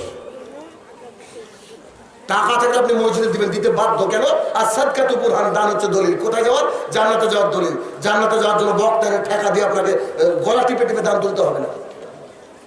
গলা টিপে টিপে দান করছে না, বক্তা বলতে আছে ওর টার্গেট হচ্ছে দান তুলতে হবে। কতক্ষণ গলা টিপবে মানুষের, এসে এসে দিচ্ছে। এই দান কাজেও লাগবে, এই দান কাজে লাগবে। আবু বকর সিদ্দিক রাদিয়াল্লাহু তাআলা দাঁড়িয়ে আছেন, উমর রাদিয়াল্লাহু দাঁড়িয়ে আছেন। তো উমর মনে মনে হাসছেন আর বলছে, বেটা আবু বকর সব কাজে আমাকে টপকাও, কোনো আমল তোমার সাথে আমি করতে পারি না। আজকে তুমি ভিখারি মানুষ, তোমার কিচ্ছু নাই, তুমি ইসলামের জন্য দিতে দিতে শেষ। আজকে মুহাম্মদ সাল্লাল্লাহু আলাইহি ওয়াসাল্লাম দান চাইলেন, এই যে খন্দকের যুদ্ধ চলছে, মানে যুদ্ধের প্রস্তুতি চলছে, দেখো আজকে উমর কত দান করে। কম্পিটিশনটা কিসে? দানে। আর আপনার এলাকা কম্পিটিশন কিসের? দালানে। কে কত বাড়ি তুলতে পারবো? দুতলা, আমি তিনতলা তুলবো। আমার বাড়ির একটা বেটা একটা মেয়ে, আমার থাকার লোক নেই, তাও তুলবো আমি। অপচয়কারী জাহান্নামে যাবে, শয়তানের ভাই। 17 নম্বর সূরা 26 এবং 27 নম্বর আয়াত। এবার দেখেন তো উমর রাদিয়াল্লাহু মিসকে মিসকে হাসছেন, দেখ আবু বকর তুমি কি করে আজকে আমি, আরে কি ভালোবাসা ইসলামের প্রতি। মুহাম্মদ সাল্লাল্লাহু আলাইহি ওয়াসাল্লাম যখন ঘোষণা করলেন, তো উমর রাদিয়াল্লাহু বলছে, আল্লাহ রাসূল আমার যা সম্পদ আছে সব সম্পদকে অর্ধেক রাখলাম, অর্ধেক আপনাকে দিয়ে দিলাম। আর হাদিস লাগে? এটা কি যথেষ্ট নয়? অর্ধেক রাখলাম, অর্ধেক দিয়ে দিলাম। মুহাম্মদ সাল্লাল্লাহু আলাইহি ওয়াসাল্লামের অন্যতম আরেকজন সাহাবী উসমান রাদিয়াল্লাহু আনহু এসে বলছে যে, আল্লাহ রাসূল এক কাজ করেন, আপনার যা সৈনিক আছে 3 মাসের খাবার, অর্ধেক সৈনিককে 3 মাসের খাবার দেবো, একটা করে উট অথবা ঘোড়া দেবো। সৈনিক সংখ্যা ছিল 30,000, মানে 15,000 লোককে 3 মাস যাবত খাওয়াবেন। এমনি তারা জান্নাতি। এক মজলিসে বসে 7 বার জান্নাতের সার্টিফিকেট পেয়েছেন উসমান রাদিয়াল্লাহু আনহু। কিসের দুনিয়া? এখন এই দালান রেখে চলে যাবেন, পরের দিন বলবে যে সাহেব একটা ফতোয়া দেন। তো কি ফতোয়া জনাব? বলছে আমার বাপ মারা গেছে, 3 ভাই 2 বোন, কটটুক করে পাবো। বাপের কবরের মাটি এখনো শুকায়নি, হয় না? যা দিয়ে যাবেন মসজিদে, যা দিয়ে যাবেন আল্লাহর হস্তে, ওইটা বিশ্বাস করুন আপনার অ্যাকাউন্টে জমা হচ্ছে। এখানে একটু স্বার্থপর হন, একটু স্বার্থপর হন, নিজের ছেলেকে না দিয়ে, মানে সম্পদ আছে অনেক, নিজের ছেলের কাছ থেকে একটু নিয়ে, মানে আপনার নিজেরটা নিয়ে একটু মসজিদে দান করেন, মাদ্রাসায় দান করেন, আল্লাহর ঘরে দান করেন, দেখেন আপনার অ্যাকাউন্টে জমা হবে। একটু তো স্বার্থপর হন। আবু বকর সিদ্দিক রাদিয়াল্লাহু আনহু এতিমের মতো দাঁড়িয়ে আছে, কি দিবেন? গরিব মানুষ কিচ্ছু নাই, ইসলামের জন্য দিতে দিতে সব শেষ। মুহাম্মদ সাল্লাল্লাহু আলাইহি ওয়াসাল্লাম আবু বকর রাদিয়াল্লাহু আনহুর দিকে দৃষ্টি দিলেন। আবু বকর সিদ্দিক রাদিয়াল্লাহু আনহু যে বাক্য বলেন, পৃথিবীর কেউ নাই বাক্যকে টপকায়। আবু বকর সিদ্দিক রাদিয়াল্লাহু আনহু বললেন, আল্লাহ রাসূল আপনাকে আর আল্লাহকে বাড়িতে রেখে যা ছিল সব দিলাম। ওমর বলছে, যাচ্ছিলা আজকেও বললাম না, বুঝতে পারছেন? আপনাকে আর আল্লাহকে বাড়িতে রেখে কি দিলাম? সব দিয়ে দিলাম ইসলামের জন্য। যে আবু বকর, যে উমর, যে উসমান রাদিয়াল্লাহু আনহু আজমাইন সবাই জান্নাতি। আল্লাহ রাসূল ঘোষণা করেছেন, দাড়ি চাষলেও জান্নাতি, নামাজ না পড়লেও জান্নাতি, জেনা করলেও জান্নাতি। ভাষা বুঝেন না? আমার কথা বুঝছেন না? মানে ওরা আল্লাহর তরফ থেকে রাজি খুশি, আল্লাহ রাজি হয়েছেন, তাদেরকে 10 জনকে বলেছেন আশারা মুবাশশারা they will enter to the paradise, তারা জান্নাতে যাবেই যাবে। তারপরে সেই ব্যক্তি বলছে, জি সব দিয়ে দিলাম আপনাকে আর আল্লাহকে বাড়িতে রেখে। আপনাদের তো জান্নাতের সার্টিফিকেট আছে, কি দরকার টাকা দেওয়া মসজিদে, তাই না? আমার বক্তা এসে সুরসারি করে, কি অবস্থা। সেদিন একজন বক্তা প্রোগ্রাম করতে ঢুকছিলাম, আমি ওখানে প্রধান বক্তায় ছিলাম বোধহয়, হ্যাঁ প্রধান বক্তায় ছিলাম, ঢুকছিলাম, দেখছি এক বক্তা দান তুলছে। তো এমন কিছু অপ্রিয় বাক্য বলে দিলেন উনি, অথচ মানুষ দান দিচ্ছে, আলহামদুলিল্লাহ। আমি অবাক হয়ে গেলাম তার বাক্য শুনে। তিনি কি বলছে জানেন? 10 টাকা দিল দান নামে শরীফুল, ওগো আল্লাহ নেকি দিতে করিও না ভুল। বাক্য বুঝেছেন? আল্লাহকে বলছে, আল্লাহ তুমি তো মাঝে মাঝে ভুল টুল করো, তো তোমার বান্দা শরীফুল 10 টাকা দিয়েছে, খবরদার ভুল করো না যেন। ইন্না লিল্লাহ। আমি তো যদি স্টেজে পেতাম তো মারতাম। ওর আকীদা ঠিক না, বক্তৃতা করে কেন? আল্লাহকে বলছে তুমি নেকি দিতে ভুল করো না। আল্লাহকে গাইড দেওয়ার পৃথিবীতে কে থাকতে পারে? যিনি আমাদের খালিক। যত আপনি সুরসারির দিকে যাবেন তত হারামের পথ ঢুকবেন। কারণ বাক্য মুহাম্মদ সাল্লাল্লাহু আলাইহি ওয়াসাল্লাম বলতে হবে। মুহাম্মদ সাল্লাল্লাহু আলাইহি ওয়াসাল্লাম কি বলতেন? কেউ দান করলে বলতেন আল্লাহুম্মা সাল্লি আলাইহি আল্লাহুম্মা বারিক আলাইহি, ব্যাস। আমার মার জন্য দোয়া করেন। আর আপনি যে নিয়তে কবুল করেছেন আল্লাহ তো কবুল করে নিয়েছে, আবার কি দোয়া? তাদের কথা ভাবেন, ওই সাহাবীদের কথা। আর আমরা এই জায়গায় এসে কাঞ্জুসি করি। আর ইট ভাইয়ের মানুষের বিবেক বুদ্ধি তুলে নেওয়া হবে। ইট ভাটার মালিক 3 গাড়ি ইট দিয়ে ভাবছে কখন আমার নামটা বলবে। যেই নামটা বলেছে শিলাটা চওড়া হয়ে গেছে, অমুক ইট ভাটার মালিক আমি, তো তোর ওই ইট দিয়ে জাহান্নামে ঘর তৈরি হচ্ছে। ডান হাত দিবে, বাম হাত জানতে পারবে না, ঠিক আছে। প্রকাশ্য দান করা যায় আপনার যদি ভেতরটা শক্ত থাকে। প্রকাশ্য দান করা যায়, ভেতরটাকে শক্ত রাখতে হবে।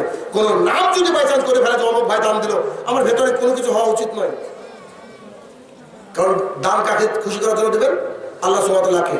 আবু হুরায়রা রাদিয়াল্লাহু আনহু বলেন, রাসূল সাল্লাল্লাহু আলাইহি ওয়াসাল্লাম বলছেন, এই শোনো, তোমরা আগুন দাউ দাউ করে জ্বলতে দেখেছো? বলে জি আমরা রাসূল দেখেছি। ওইখানে যদি পানি দেওয়া যায় অনেকগুলা, তাহলে কি হবে? তো যে আগুন নিভে যাবে। মুহাম্মদ সাল্লাল্লাহু আলাইহি ওয়াসাল্লাম আল্লাহর কসম করে বলছি, আল্লাহ সুবহানাহু ওয়া তাআলা রাগকে নিভিয়ে দেয় দান। আর কি লাগে? আর তো কিছু লাগার কথা না। আল্লাহ রাসূল বলেন, আইয়ুল ফাইল, অতএব এই রকমের ভণ্ডামি ত্যাগ করে আমাদেরকে কি করতে হবে? মসজিদে আল্লাহর রাস্তায় বেশি বেশি বেশি বেশি করে কি করতে হবে? দান করতে হবে। শুধু সিজনে দান করবেন মানে টাকা দেবেন, আল্লাহর ঘরে দিতে হবে। বাড়ির বাথরুমটা বানিয়েছে মোজাইক প্লেট দিয়ে, ওটাতে ঢুকতে হলে শয়তানের কাছ থেকে পানা চাইতে হয়। শয়তানের কারখানা, শয়তানের দোকান, শয়তানের ঘরকে বানিয়েছে মোজাইক প্লেট দিয়ে। আর মসজিদের দিকে ধ্যান নাই, আছে না? যে মসজিদ হচ্ছে আল্লাহর ঘর, যে মসজিদ বানালো আল্লাহ সেম একটা মসজিদ কিয়ামতের মাঠে দিবে। জি শাহিনুর রহমান কি বলছেন? জি, যে 10 টাকা দিল ওর নিয়ে যদি মসজিদ বানানো থাকে, তাকে এইরকম একটা মসজিদ দেবেন ইনশাআল্লাহ। আমরা তো বুঝতে পারিনি। আনাস রাদিয়াল্লাহু আনহু বলেন, রাসূল সাল্লাল্লাহু আলাইহি ওয়াসাল্লাম বলেছেন, আল্লাহ সুবহানাহু ওয়া তাআলা বলেন হাদিসে কুদসি, আল্লাহ বলেন মুহাম্মদ সাল্লাল্লাহু আলাইহি ওয়াসাল্লাম শোনো, তুমি তোমার বান্দাকে বলো, কেউ যদি দৈনিক 5 ওয়াক্ত সালাত আদায় করে, আমি আল্লাহ তাকে 50 ওয়াক্তের নেকি দিব। বলেন কোন ফ্যাক্টরির মালিক আছে? আল্লাহ বলছে, আমার কথা নড়চড় হয় না যে আমি যে প্রথমে 50 রাকাতের কথা বলেছিলাম, তুমি যে কমিয়ে কমিয়ে তোমার উম্মতের কষ্ট হবে বলে কমিয়েছো, তা আমি তোমাকে 5 ওয়াক্ত করেছি, ঠিক আছে, কিন্তু আমি আল্লাহ রেডি কত দেওয়ার জন্য? 50 ওয়াক্ত। শুধু নেকি আর নেকি, নেকি আর নেকি। তারপরে মানুষ বেশিরভাগই জাহান্নামে। আল্লাহ রাসূল সাল্লাল্লাহু আলাইহি ওয়াসাল্লাম বলেন, আইয়ুল ফাইল, মানুষের বিবেক বুদ্ধি তুলে নেওয়া হবে। একদিন কিছু ব্যক্তি আসলেন উমর রাদিয়াল্লাহু আনহুকে যাকাতের মাল দেওয়ার জন্য। উমর রাদিয়াল্লাহু আনহুকে যাকাতের মাল দেওয়ার জন্য আসলেন। তো আস্তে আস্তে সন্ধ্যা হয়ে গেছে, তো রাত্রি হয়ে গেছে, গভীর রাত্রি।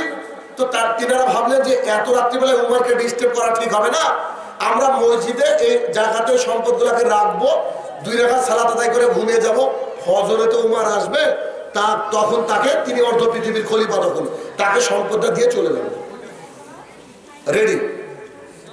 তো মসজিদের মধ্যে ঢুকে দেখছেন ওই কোণা থেকে কান্নার একটা আওয়াজ ভেসে আসছে। কেউ যেন বলছে, হে আমার প্রতিপালক, আরবিতে তিনি বলছেন, তুমি যদি আমাকে ক্ষমা না করো আমি ধ্বংস হয়ে যাব। কিছুটা সময় তোমার দরবারে কান্নাকাটি করার জন্য রেখে দিয়েছি, যাতে করে দিনে আমি কাজ করতে পারি। এতগুলো লোক ভাবছেন যে এত রাত্রিবেলায় কোন পাপী মসজিদে সেভাবে কান্নাকাটি করছে।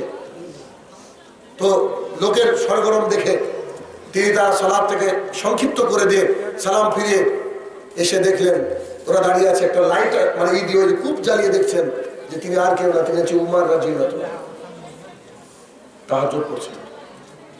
ওরা অবাক, উমর আপনি? বলে জি, সারাটা দিন আমি তো পাবলিকের জন্য দিই, জনগণের জন্য দিই, আল্লাহর জন্য কখন দিব?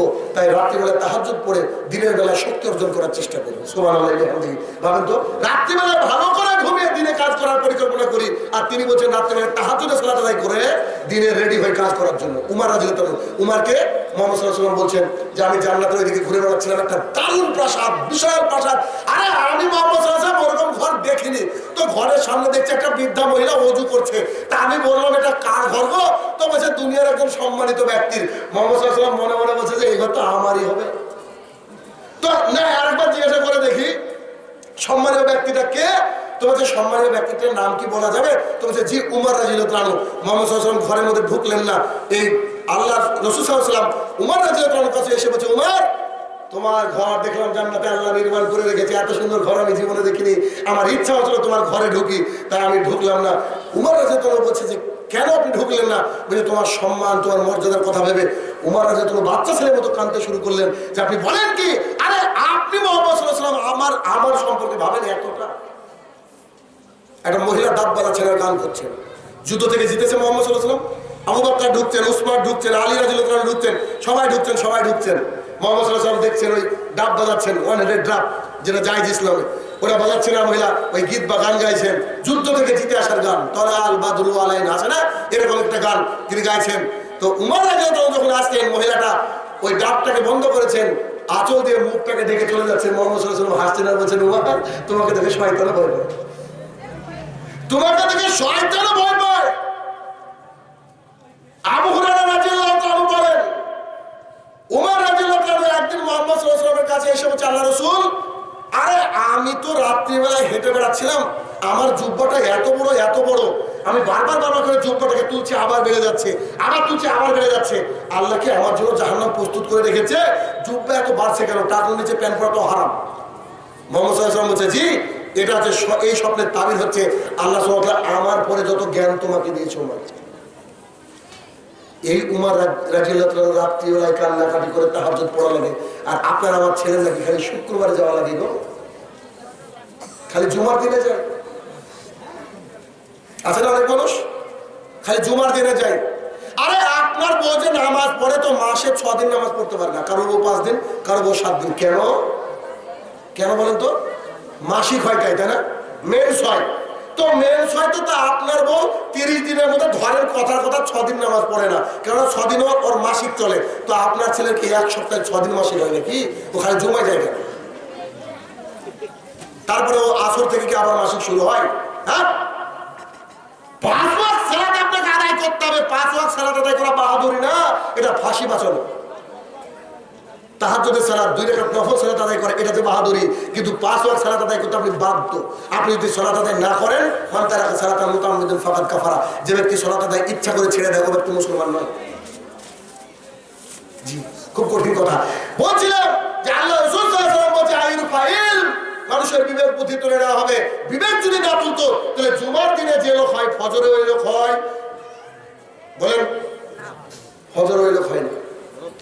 সমস্ত মুহাদ্দিসিন কিরামের কড়া ফতোয়া তৎকালীন সময়ে, মুহাদ্দিসিন বলতে গেলে আমি উমর রাদিয়াল্লাহু তাআলা, আবু বকর সিদ্দিক রাদিয়াল্লাহু তাআলা, উসমান রাদিয়াল্লাহু তাআলা, ইবনে উমর রাদিয়াল্লাহু তাআলা, তাদের কথা বলছি। তারা জানতো ফজরে যদি কাউকে পরপর 2 দিন না পেত তো ভাবতো পাক্কা মুনাফিক।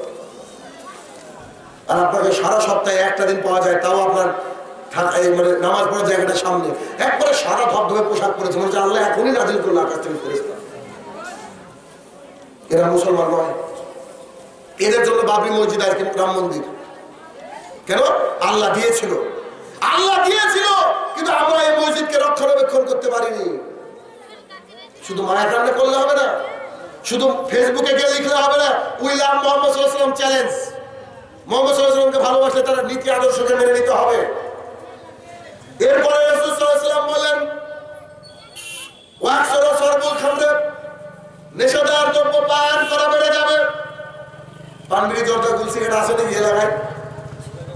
আচ্ছা, এত বিড়ি চলে কেন? কালকে আমি প্রোগ্রাম করছিলাম যুগল সাগর দিকে, নাম শুনেছেন তো? আমি যখন স্টেজে উঠলাম তার আগে আমাকে বলছে, শাহিনুর রহমান এটা হচ্ছে আলেমের শহর। এটা যুগলকে বলছে এটা আলেমের শহর। সত্যি বড় বড় মাপের আলেম আছে। তা বললাম যে আপনাদের কথা শুনে আমার ইবলিসের কথা মনে পড়ে গেল। কেমন? মুহাম্মদ সাল্লাল্লাহু আলাইহি ওয়াসাল্লামকে আবু হুরায়রা রাদিয়াল্লাহু তাআলা এসে বলছে, রাসূল দারুণ একখান মন্ত্র শিখেছে, আমাকে একজন শিখিয়ে দিয়েছে। তো কে? একটা চোর আমাকে মন্ত্র শিখিয়ে দিয়েছে। তো কি? বলছে ফরজ নামাজের পরে আয়াতুল কুরসি পড়লে জান্নাত। তো জান্নাতে যাওনি কেন? মরণই তাই। বুঝলেন কথা? ফরজ সালাতের পর কেউ যদি আয়াতুল কুরসি পড়ে কোথায় যাবে?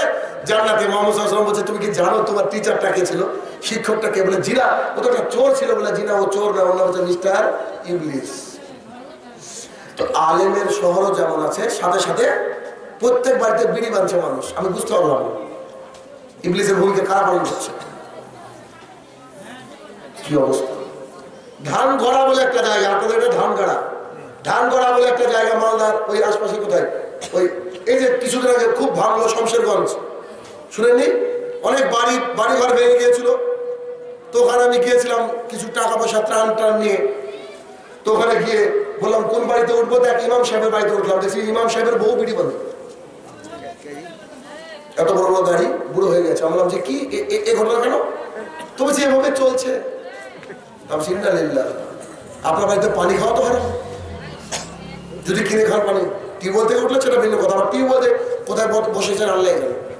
ওইখানে প্রোগ্রাম করছি, যে বলেছি বিড়ি হারাম, তো একজন দর্শক মাঝ থেকে উঠে বলছে যে আপনি যে চেয়ারে বসে বক্তৃতা করছেন ওরাও বিড়ি টাকায় কি? বুঝতে পেরেছেন? এটা নাকি আলেমের স্বভাব।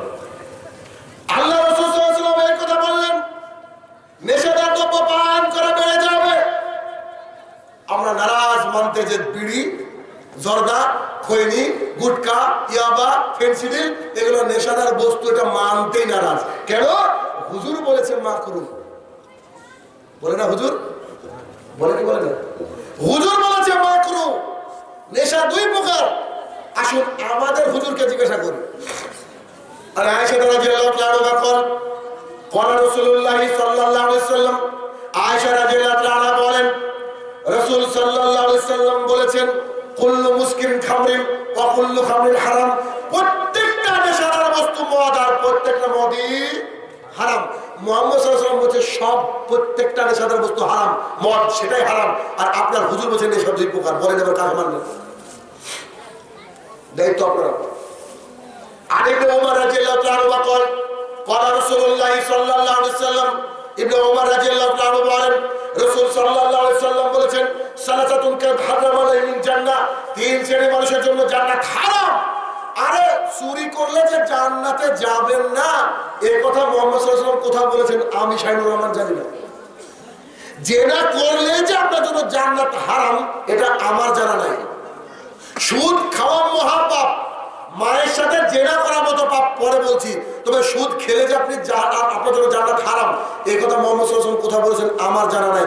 তবে মুহাম্মদ সাল্লাল্লাহু আলাইহি ওয়াসাল্লাম বলেছেন তিন শ্রেণীর মানুষ জান্নাতে যাবে না, তাদের জন্য জান্নাত হারাম। তারা কারা? এক, মদমিনুল খামরিন, নিয়মিত পান, বিড়ি, জর্দা, গুল, সিগারেট যারা খায় তারা জান্নাতে যাবে না। জি, এত বড় কথা বলেন? জি, পান মানে জর্দা সহ যারা পান, বিড়ি, জর্দা, গুল, সিগারেট খায় তারা জান্নাতে যাবে না। তাহাজ্জুদ পড়লেও যাবে না, ইমাম হলেও যাবে না, আলেম হলেও যাবে না, শাইখুল হাদিস হলেও যাবে না, মক্কা মদিনার মসজিদের ইমাম হলেও যাবে না। যদি চাই ইসলাম ধর্ম মিথ্যা। আপনাকে আমি 100 হাদিস একদম অনর্গল বলে দিতে পারি এ বিষয়ের উপরে, রাত তো লম্বা হয়ে যাবে। শুনুন মুহাম্মদ সাল্লাল্লাহু আলাইহি ওয়াসাল্লাম কি বলছে? তিন শ্রেণীর মানুষের জন্য জান্নাত হারাম। তার এক শ্রেণীর, প্রথম শ্রেণীতে বললে মদমিনুল খামরিন, যারা পান, বিড়ি, জর্দা, গুল, সিগারেট খায় বা পান করে, এরা জান্নাতে যাবে। দুই, রাজুলাতুম মিন নিসাই, পুরুষের বেগানি নারী জান্নাতে যাবে না। যে নারী জিন্সের প্যান্ট পরে চলে, চুল কেটে ছোট করে, যে নারী পুরুষের জুতা স্যান্ডেল পায়ে যায়, টি-শার্ট পরে, শার্ট পরে, they will not enter to the paradise, তারা জান্নাতে যাবে না। আমি অনুবাদ করছি 1450 বছর আগের ঘোষণা। হাজী সাহেব, আপনি আপনার মেয়েকে 6000 টাকা দিয়ে জিন্সের প্যান্ট কিনে দিয়েছেন, আপনার হজ্জে কবুল হয়নি জানা? জি, আপনি বলছেন আমি সম্ভ্রান্ত পরিবার, আমার মেয়েটা ইংরেজিতে অনার্স করে। আরে তোর কিসের ইংরেজিতে অনার্স? আমাদের এলাকার একটা ঘটনা, আমাদের বাড়ির পাশে বর্ডার রোড, মানে আমার বাড়ি থেকে বাংলাদেশের লোকজন দেখা যায়, বুঝতে পেরেছেন? মানে আমি এখান থেকে যাবো, তো আমি যখনই যাই, যদি দিন হয় তো আলহামদুলিল্লাহ, রাত হলে 3 থেকে 4 জায়গায় পুলিশে ধরে আমার কাছে আর প্রতিদিন দেখে। তারপরে তেরা ঘর কাহা, আমিও ক্লান্ত বলতে বলতে কি করবো, কালকেও ধরলো, চলে আর কি, যেহেতু বর্ডারে একবার করে বসবাস করি। আর কিছু খারাপ মানুষ আছে, একটু কুয়াশা হলে বুঝতে পারছেন ওদের ঈদ, সেদিন গুরুবার করবে, এরকম অবস্থা। তো পুলিশকে ওরা আবার পিস্তল দেখায়, এরকম ঘটনা আমাদের এলাকা। যা হোক, তো ওই পাশ দিয়ে বর্ডার রোড, তো ওই বর্ডার রোডটা ক্লোজ হয়ে যায় ফজর থেকে শুরু করে ওই আপনার আসরের পর থেকে আর যেতে দেওয়া হয় না, মানে মাগরিবের পর থেকে। তো ওই একটা মর্নিং ওয়াক করার জন্য, ইভিনিং ওয়াক করার জন্য রোডটা মাঝে মধ্যে খুলে দেওয়া হয়। তো একটা মেয়ে বাইরে পড়াশোনা করেছে, ইংরেজি নিয়ে পড়েছে, তো ওই রাস্তা দিয়ে হাঁটছে। তো তার প্যান্ট আছে বারমুন্ডা, বারমুন্ডা বুঝেন কি, এই এতদূর পড়েছে, পরে হাতে একটা টি-শার্ট। আমি বললাম যে আল্লাহ গো, এরকম মেয়ে যদি এলাকায় থাকে তো আল্লাহ পাথরও ফেলতে পারে। তোমার বাড়ি ফেলতে আমার বাড়ি হয়, তোমার বাড়িতে ফেলতে গিয়ে আমার বাড়িতে তো ফেলতে পারে না। দাওয়াত তো দিতে হবে একটা। ব্রেক করে মহিলাটাকে বলা হলো যে তুমি এই ধরনের পোশাক পরছো, এটা ঠিক করনি। আচ্ছা বলো তো, মহিলার দুটো উত্তর হওয়া উচিত ছিল। এক নম্বর, ঠিক আছে স্যার, আগামী দিন থেকে পড়বো না, এটা একটা সুন্দর উত্তর। আর একটা উত্তর, তার বৈধ দেওয়া উচিত ছিল, আমি পরিচিত, তোর ব্যাপার কি, বলতে পারে তার। কিন্তু তার থেকে যে উত্তর পেলাম আমি অবাক। আমি বললাম যে বারমুন্ডা কেন পড়েছো, ছোটা পোশাক কেন পড়েছো, এটা তো গ্রাম, শালীনতা ভদ্রতা বজায় রেখে চলা উচিত। উনি আমাকে উত্তর দিচ্ছেন, বলছে do you know about my qualification, আপনি কি জানেন আমার শিক্ষাগত যোগ্যতা কত? ইংরেজিতে আমাকে এটুকু বলছে। কি ব্যাপারটা, মানে যত বেশি শিক্ষিত অত ছোট পোশাক। তো আল্লাহ রহমতে আলহামদুলিল্লাহ পিএইচডি করেনি, বুঝতে পারেন? ধরেন মাধ্যমিক এত দূর, উচ্চ মাধ্যমিক এত দূর, বিএ এত দূর, এমএ এত দূর, তাহলে পিএইচডি করলে আর যাচ্ছে না? ব্যাপারটা তো তাই। এটা কেমন কথা? এটা তো কেমন কথা? তখন ও যখন এই কথা বলে চলে যাচ্ছে, আমরা না এবার একটু ভালো করে অপমান করতে হবে। তো আমরা তোমার বুরখানা যদি নাও পড়ানো তো সতর্কটাকে ঢেকে রাখা উচিত। তা আমাকে বলছে আপনি আপনার বউকে বুরখা পরান নেই, তাবু পরান। আমার কি তাবু মানে বুঝেন কি? ওই যে উপরে টাঙানো আছে, বুরখাকে কটাক্ষ করছে মুসলমানের মেয়ে। এবার আর রাজ্যের দিতে না পেরে আমি বলছি যে do you know the dogs, তুই কি কুকুর চিনিস? তা আমাকে বলছে বাস্টার্ড, জড় সরকার, গালি একটা আমাকে দিল, গালি দিচ্ছে। তা আমি তাকে উত্তর দিলাম, মানে যেমন এটা কি একটা কথা বলে না যে বাঘা ওল গুণো তেঁতুল, বলে না আপনাদের জায়গায়? মানে যেমন কুকুর তেমন মুকুর, মানে যে সাইজের কুকুর ওই সাইজের খাইতে মুকুর দরকার হয়। তো আমিও বললাম ভাই শোন আমার কথা ভালো করে শোন। তো কি? তা বললাম যে the dog is more modern than you because you are nothing, dog or something, dog or nothing, you are something. ও জানে যে আমি অক্সফোর্ড পড়ানো ছিল, আমি ইংরেজি নিয়ে পড়াশোনা করেছি, ওর 14 গোষ্ঠীকে আমি ইংরেজি পড়াবো, জানে। আমি কথা বলতে গেলে ঘন্টার পর ঘন্টা ইংরেজি বলতে পারি, ও জানে। তারপরও এখন জেনে বললো, মানে কি কারণে বললো আমাকে জানলাম না। এবার আমি ওকে উত্তরটা দিলাম যে a dog is more modern than you because you are something, dog or nothing. ওই মহিলাটাকে আমি উত্তর দিলাম এর বাংলাটা কি, যেটা কুত্তাও তোর চেয়ে বেশি মডার্ন, কারণ তুই তো কিছু পরে আসিস, কুকুর কিছুই পরে নাই। বুঝলি? যত ছোট পোশাক তত যদি মডার্ন হয়, তো কুকুর তো কিছুই পরে নেয়, তবে ফুল মডার্ন। আর ও তো কিছু পরে আসছে হাফ মডার্ন। আমার গাড়ি দিল, চলে গেলাম রাস্তায়। রাসূল সাল্লাল্লাহু আলাইহি ওয়াসাল্লাম বলছেন 3 শ্রেণীর মানুষ জান্নাতে যাবে না। 2 নম্বর আছে রাজুলাতুম মিন নিসাই, পুরুষের বেশধারী নারী জান্নাতে যাবে না। আয়েশা রাদিয়াল্লাহু তাআলা বসে আছেন জনৈকা একজন মহিলা এসে বলছে, আয়েশা ও যে মহিলাটাকে দেখছো ও পুরুষের জুতো পরে তো এর ব্যাপারে কিছু বলবা কি? আয়েশা রাদিয়াল্লাহু তাআলা বলছে মুহাম্মদ সাল্লাল্লাহু আলাইহি ওয়াসাল্লাম তাদের উপর অভিসম্পাত করেছে যারা পুরুষের পোশাক পরে নারী হয়ে। জিন্সের প্যান্ট আপনার ছেলে পরবে, আপনার মেয়ে মানে? এটা বৈধ নয়, জাহান্নামে যাওয়ার রাস্তা। 3 নম্বরে মুহাম্মদ সাল্লাল্লাহু আলাইহি ওয়াসাল্লাম বললেন আর দায়ুস লা ইয়াদখুলুল জান্নাত, দায়ুস জান্নাতে যাবে না। সাহাবীরা বললেন দায়ুস কি জিনিস? আল্লাহ রাসূল সাল্লাল্লাহু আলাইহি ওয়াসাল্লাম তার ব্যাখ্যা দিয়ে দিলেন, আল্লাহ যিকরু বিআলাল খাবাস, যার বউ বেটি পর্দা করে না, যার বাড়িতে দিন রাত বোঝে না সে বোঝে না চলে, ওই হচ্ছে দায়ুস। চলে না টিভি? আল্লাহ রে, কত রকমের যে টিভি সিরিয়াল। আবার বলে যে জীবন বলে, জীবন না কি বলে? তো ভাবেন কবরে গেলেও বুঝবে কাকে বলে বাংলা। ফেরেশতা তো রেডি আছে না, ওই হাতুড়ি দিয়ে মারবে। মুহাম্মদ সাল্লাল্লাহু আলাইহি ওয়াসাল্লাম বলছে ওই হাতুড়ি পৃথিবীর সবচেয়ে বড় পর্বতমালাকে মারলে ধূলিসাৎ হয়ে যাবে, ওই হাতুড়ি দিয়ে পিটবে। কি পরিস্থিতি হবে সেদিন? সেদিন তাকে উত্তর দেবে এত পৃথিবীতে হাইলি এডুকেটেড কি সোসাইটির মানুষ, ওকে বলা হবে যে মানরা বোকা, তোর রব কি? ইংরেজি বাংলা অঙ্ক মানে সবকিছু জাহাজ। এবার ও সেদিন কি বলবে? হ্যাঁ হ্যাঁ লা আদরি, হাই আফসোস, I have no capacity to give you answer. আরে তোকে উত্তর দেওয়ার তোমার ক্ষমতা নাই, তোমার ফেরেশতা বলবো দাঁড়াইতে হলে দাঁড়াইতা, পড়ি শুনি এবার খা। যে ফেরেশতা মারবে ওই ফেরেশতার চোখ নাই, যে ফেরেশতা মারবে ওই ফেরেশতার কান নাই। আরে পুলিশে মারলে তো চোখ মুখ দেখে মারে গো, ফেরেশতাদের মারবে বুঝতে পারবে কোথায় মারছে, কি মারে গতি হবে, কি অবস্থা হবে। আল্লাহ রাসূল সাল্লাল্লাহু আলাইহি ওয়াসাল্লাম বললেন নেশাদার দ্রব্য পান করা বেড়ে যাবে। এই নেশাদার দ্রব্য থেকে দূরে থাকতে হবে। বিশ্বাস করুন এত নোংরা একটা জিনিস। আপনি আমার কাছে 100টা হাদিস চালিয়ে দিব, কোরআনের আয়াত চালিয়ে দিব, কিন্তু আপনি কোরআনের হাদিস আর আয়াত শুনে শুনে অভ্যস্ত হয়ে গেছেন, কিন্তু আপনি পরিবর্তন হবে না। তবে আপনাকে যুক্তি দিতে হবে। যুক্তিটা আগে দিতে আপনাকে একটা হাদিস শোনাবো ইনশাআল্লাহ। যুক্তিটা কি? আপনার এলাকার একজন ব্যক্তি, সম্ভ্রান্ত পরিবার, ওকে মিটিং মিছিলে ডাকা হয়। তো ধরেন শুকুর আলী বুঝলেন কি? যারা খালি শুক্রবারে নামাজ পড়ে ওর নাম আমি শুকুর আলী রেখেছি। আর যারা ঈদে তার নাম হচ্ছে ঈদ উমিয়া, আর রমজান এলে মানে খালি রমজানে যায়। তো শুকুর আলীকে ডেকেছেন, মানে একদিন নামাজ পড়ে, ও মুসলমান না অবশ্য, আপনি বলতে পারেন। তো ওকে ডেকেছেন, ডেকে একটা জেনারেল মিটিং মসজিদের মধ্যে চলছে। একটা ভালো সিগারেট পকেট থেকে বের করে বলছে, চাচা ধরান তো। মসজিদের মধ্যে কোন ব্যক্তি কি সিগারেট ধরাবে? 1 কোটি টাকা দিলে তাও ধরাবে না, কারণ ও মুসলমান। ওই সিগারেটটা মসজিদের মধ্যে খেতে পারে না। মসজিদের মধ্যে হালাল জিনিস খাওয়া যায় কি যায় না? খেতে পারে মানুষ, সমস্যা নাই। তো হালাল জিনিস যদি হতো তাহলে মসজিদে খাওয়া যেত। আচ্ছা, এবার ও খায় কোথায়? Toilet, bathroom. বাথরুমে খায় না? ওখানে নাকি ওর পায়খানা হয় না। তো পৃথিবীর আমার জানা নাই, আমি যতদূর পড়াশোনা করেছি আমি জানি না কোন পশু, কোন শুয়োর, কোন কুকুর খেতে খেতে খায়, এই মানে পায়খানা করতে করতে খায়। আছে কোন পশু জানা আপনার? মানুষ ছাড়া। এত নির্লজ্জ, এত বেহায়া, পায়খানা করছে বিড়ি টানাচ্ছে বসে, কত বড় নির্লজ্জ ভাবেনি।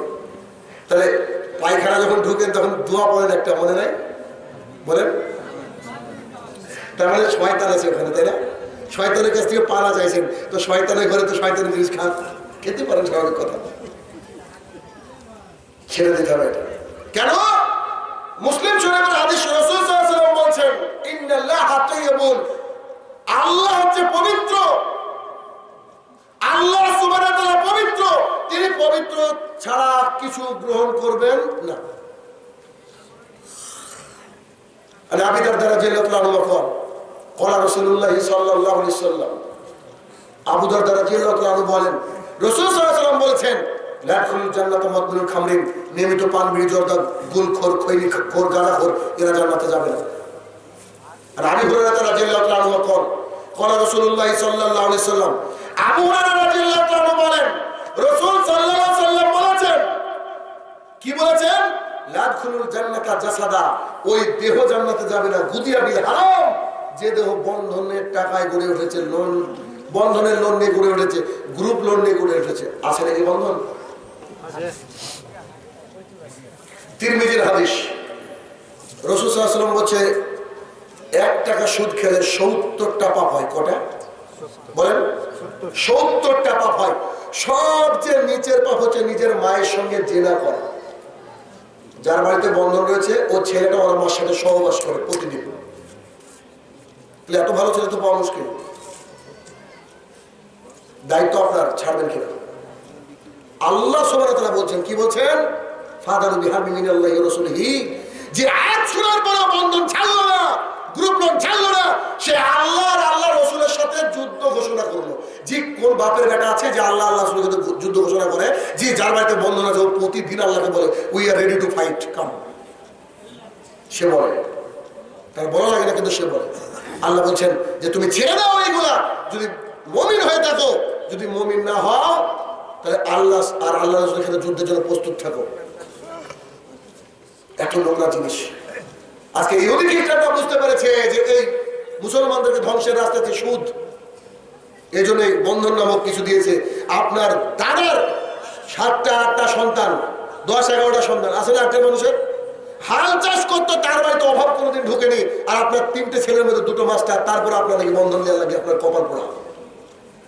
আপনার 2টো মেয়ের বিয়ে দিতে পারেন না, মানে আপনার কপাল পোড়া। কারণ আজ থেকে 20 বছর আগে বন্ধন ছিল না, এখন আপনি বন্ধন ছাড়া চলতে পারেন না। তার মানে শয়তান আপনার উপরে ভর করেছে, আপনাকে প্রতিনিয়ত মায়ের সাথে জিনা করাচ্ছে, মায়ের সাথে জিনা করাচ্ছে।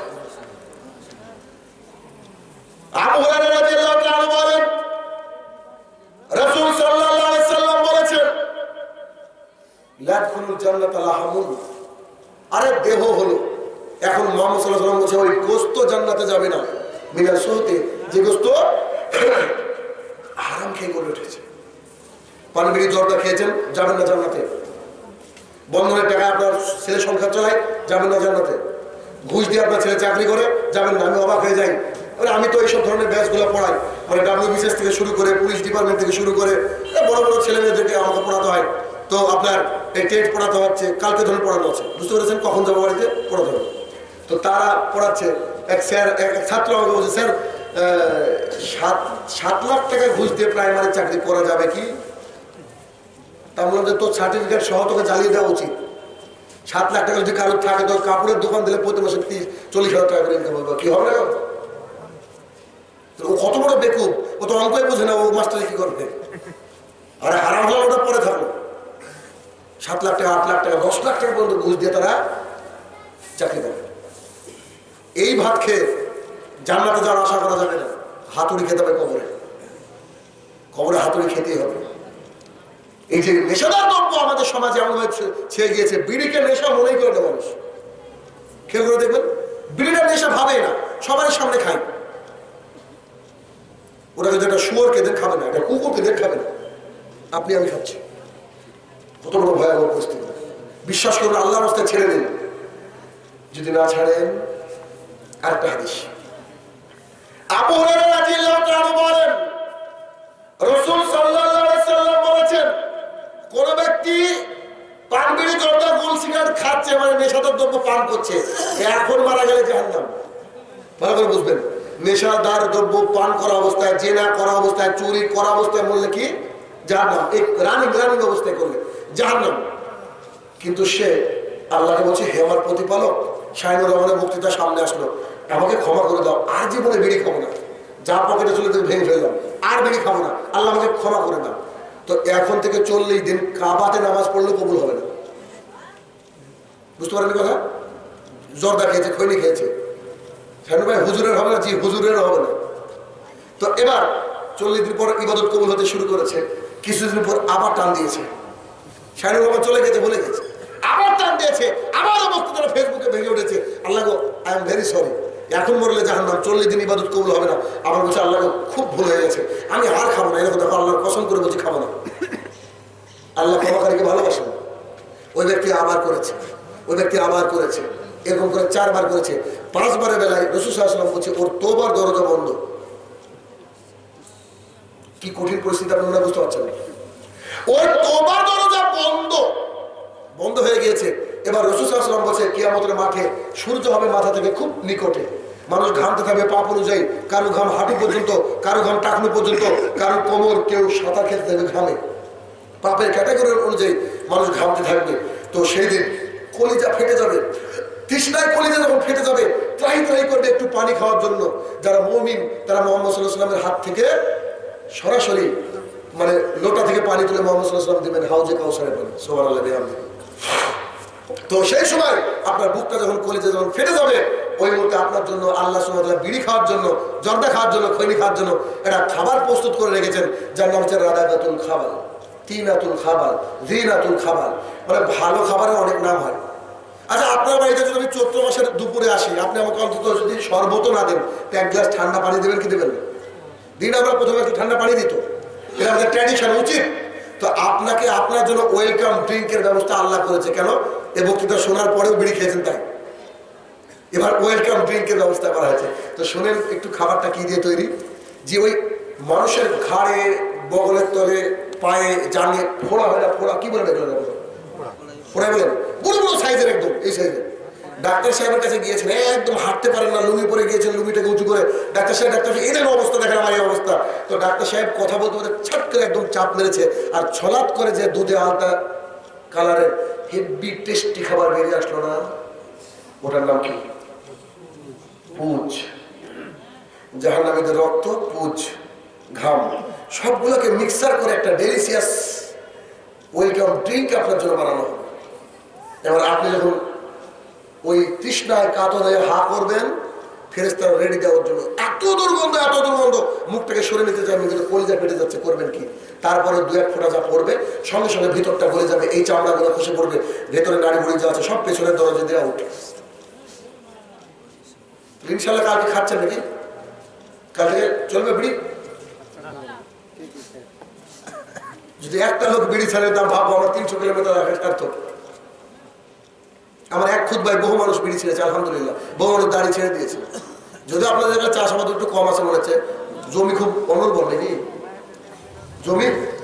জমি অনুর্বর মনে হচ্ছে, দাঁড়িয়ে দেয় না, আরো রাখতে হবে। আমি যুবকদের কথা বলছি, বুড়োরা তো রেখেছি, এরা তো রাখবে, যুবকরা দাঁড়িয়ে রাখবে, সমাজটা পরিবর্তন হবে। এখন উপরে প্যান্ট একদম হিরো চলে যাচ্ছে, আরে দুনিয়াতে হিরো, আখেরাতে হিরো ইনশাআল্লাহ। তাহলে আপনাদের হারাম খাবারকে ত্যাগ করতে হবে। কেন? কি কারণে ত্যাগ করতে হবে? কারণ হারাম খাবার খেলে আপনার কিচ্ছু কাজে লাগবে না আল্লাহর দরবারে, এই জন্য। এরপরে রাসূল সাল্লাল্লাহু আলাইহি ওয়াসাল্লাম বললেন, ওয়াকসরত জেনা, চারিদিকে জেনা বেড়ে যাবে। একটা মহিলা খালি যদি চুল খুলে দোকান থেকে লবণ আনতে যায়, 5 শ্রেণীর মানুষ পাপী। একটা মহিলা খালি চুল খুলে বাইরে গিয়েছে, কয় শ্রেণীর মানুষ পাপী? 5 শ্রেণীর। 1, মহিলা নিজে পাপী। 2, যারা তাদেরকে অপলোক নয়নে দেখছে তারা পাপী। 3, ওর বাবা পাপী। 4, ওর বড় ভাই পাপী। 5, ওর কুলাঙ্গার স্বামী পাপী। একটা মহিলা 5 জনকে জাহান্নামে নিয়ে যেতে পারে, কোনো ব্যাপারই না, খালি চুল খুলে যাবে। আপনার বউ তো ওড়নাও পরে না, আপনার মেয়ে তো ওড়নাও পরে না, আবার বাইরে টিউবওয়েলে ট্যাপে গোসল করে, জানেন এলাকায় আছে কিনা। তো একটা মহিলা খালি চুল খুলে যদি যায়, 5 জন মানুষ পাপে লিপ্ত হয়ে যায়, জাহান্নামে যাওয়ার জন্য রেডি হয়ে যায়, তাহলে পরিস্থিতি কত ভয়াবহ হতে পারে। এই জন্য মুহাম্মদ সাল্লাল্লাহু আলাইহি ওয়াসাল্লাম বললেন, ইয়া মাশারা শাবাব মান ইসতাতা মিনকুমুল বাস ফালিয়াতাজাওয়াজ। এই যুবকরা, যাও শোনো, ক্ষমতা থাকলে বিয়ে করো। ক্ষমতা মানে শুধু বউর সাথে শুয়ে বাচ্চা তৈরি করা না। ক্ষমতা মানে আপনার চোখ যেদিকে যাবে বউ ওইদিকে যাবে। আরে তরকারিতে লবণ কম হয়েছে, সে বাহাদুরি করলেন। তরকারিতে একটু ঝাল বেশিছে, বাহাদুরি করলেন। আপনার মাও তো কম দেয়, ও তো হতে পারে। তাকে ভালোবেসে বলতে হবে, জি আমিনার মা, কাল থেকে যেন এটা না হয়। এটা ঠিক আছে, কিন্তু আপনি এসে দেখছেন যে আপনার পাড়া প্রতিবেশী এক ভাইয়ের সাথে গল্প করছে, তখন ওর মারি ভেঙে দিতে হবে। একে বলে পুরুষ। আপনার বাড়ির দরজা লাগানো থাকবে। আবু হুরায়রা রাদিয়াল্লাহু আনহু পিঠে খিদের জ্বালায় সারাদিন মসজিদুল নববীতে পড়ে থাকতেন, পেটে পাথর বেঁধে রাখতেন। তো তার বাড়ি তো ভাঙা দরজা ছিল, কিন্তু দরজা লাগানো ছিল। আর আপনার 3 কুইন্টাল দরজা লাগিয়েছেন সবসময় খোলা। মানে আল্লাহ বলছেন, ওখানে ফি বুয়ুতিকুন্না ওয়ালা তাবাররাজনা তাবাররুজা জাহিলিয়াতিল উলা।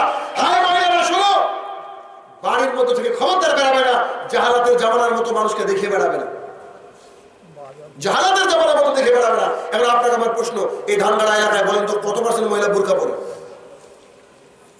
পার্সেন্টেজ কত পার্সেন্ট? 0% নাকি? আপনার সবাই আহলে হাদিস। যখন আমরা প্রথম হেদায়েত পেলাম, আমি আর রাহুল, আমাদের এলাকা প্রথম, আমি প্রথম এলাকায় আল্লাহর রহমতে রেভলিউশনারি ফার্স্ট। তারপরে রাহুলকে সাথে নিলাম। যখন আমি বিভিন্ন বড় বড় প্রোগ্রাম করে বেড়াই, তখন রাহুল প্রোগ্রাম করতো না, ওকে টুকটাক করে নিয়ে গিয়ে চালু করেছে, আলহামদুলিল্লাহ। তো 2 ভাই যখন আমরা দাওয়াতের কাজ করলাম, আমি ওকে বললাম যে কাজ কর, তুই হিন্দুকে সাইজ কর আর আমি মুসলমানকে সাইজ করছি। 2 প্ল্যাটফর্মে থাকলে হবে না। আমি হিন্দু নিয়ে খ্রিস্টান নিয়ে পড়াশোনা করেছি, ও তাই। তো আমরা বলি তুই হিন্দুকে মুসলমান কর আর আমি মুসলমানকে মুসলমান করি। 2 ভাই এক জায়গায় থাকলে হবে না। তো যখন আমরা দাওয়াতের কাজ করতে শুরু করলাম, বিশ্বাস করেন আমরা ফুল বেরেলি এলাকার মানুষ। আপনি যদি আমার বাড়ির সামনে গিয়ে বলেন যে শাহিনুর রহমানের বাড়ি কোনটা, তুমি কে চিনি না বলবে। আমার এলাকার সবচেয়ে ভালো স্টুডেন্ট আমি একটা স্কুলের হেডমাস্টার। আমার এলাকার সবচেয়ে ভালো ব্যবহার যার, এই শাহিনুর রহমানের। কিন্তু দুঃখের বিষয় কি জানেন, যখন আরব থেকে আসলাম, এসে প্রথম একটা কিতাব লিখলাম, সহিহ সালাত শিক্ষা। তো আমাকে বলছে যে আমেরিকা থেকে টাকা পায়। আল্লাহর কসম করে বলছে আমার ব্যাংকের অ্যাকাউন্ট নেই। তো আমেরিকা থেকে টাকা কি করে আসে? মনে হয় ট্রেনে আসে নাকি? চিন্তা করেন। সোনার ছেলে আমি পড়া, সবচেয়ে ভালো ছেলেটা মানুষের কাছে খারাপ কেন? শুধু নামাজকে পরিবর্তন করেছি, 40 উঠে দিয়েছি। মাত্র আমি আমার এলাকায় শুধু একা মসজিদ তৈরি করেছি, গোটা গ্রামের মানুষ আমার বিরুদ্ধে এফআইআর করেছে, থানা পর্যন্ত এফআইআর নেয়নি। উকিল বড়পুর পর্যন্ত গেছে। উকিল সাহেব কোনো কারণে হয়তো আমাকে চিনতেন, তিনি আমাকে ফোন করে বলছে আপনার বিরুদ্ধে এফআইআর চলছে, চলেন আমি আল্লাহ দরবারে এফআইআর করবো। তো আমাকে বলেছিল যে তোর মসজিদ ভাঙবো, এই কথা বলেছিল। তো কই 3-4 বছর হয়ে গেলে এখন আসলে লোক কে হেফাজত করেছেন? আল্লাহ সুবহানাহু ওয়া তাআলা। তো তখন আমরা যখন আহলুল হাদিস শব্দটা শুনলাম আরব থেকে এসে, আমিন জোরে বলতে হয়, এটা আমাদের এলাকার লোক জানতো না। আমি যখন আমার মসজিদে গিয়ে আমিন বলেছি, 2-4 দিন হয়েছে, তখন আমাদের এক সভাপতি ছিলেন, মানে বৃক্ষ সভাপতি মসজিদে, বড় মসজিদের। তো নামাজের মধ্যে যে একটু জোরে আমিন হয়েছে, বাচ্চা ছেলেরা একটু বলেছে, তো বলছে আসতে রে।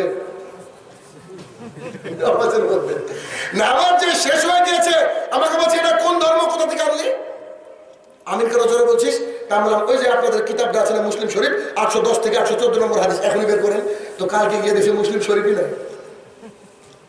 আউট। কেউ একজন এনে দিয়েছিল, ওরা বুঝে না, কিতাব তো বুঝে না, ফাজাইলাম বলছে না, কিছু বুঝে না। তো তারপরে আমি একদিন গেলাম না, মাগরিবে দেখছি আমার ভাগ্নে দৌড়াচ্ছে। কি হলো ব্যাপার? বলছে মামা নাক ফাটিয়ে দিয়েছে আমিন বলার জন্য, নাক ফাটিয়ে দিয়েছে।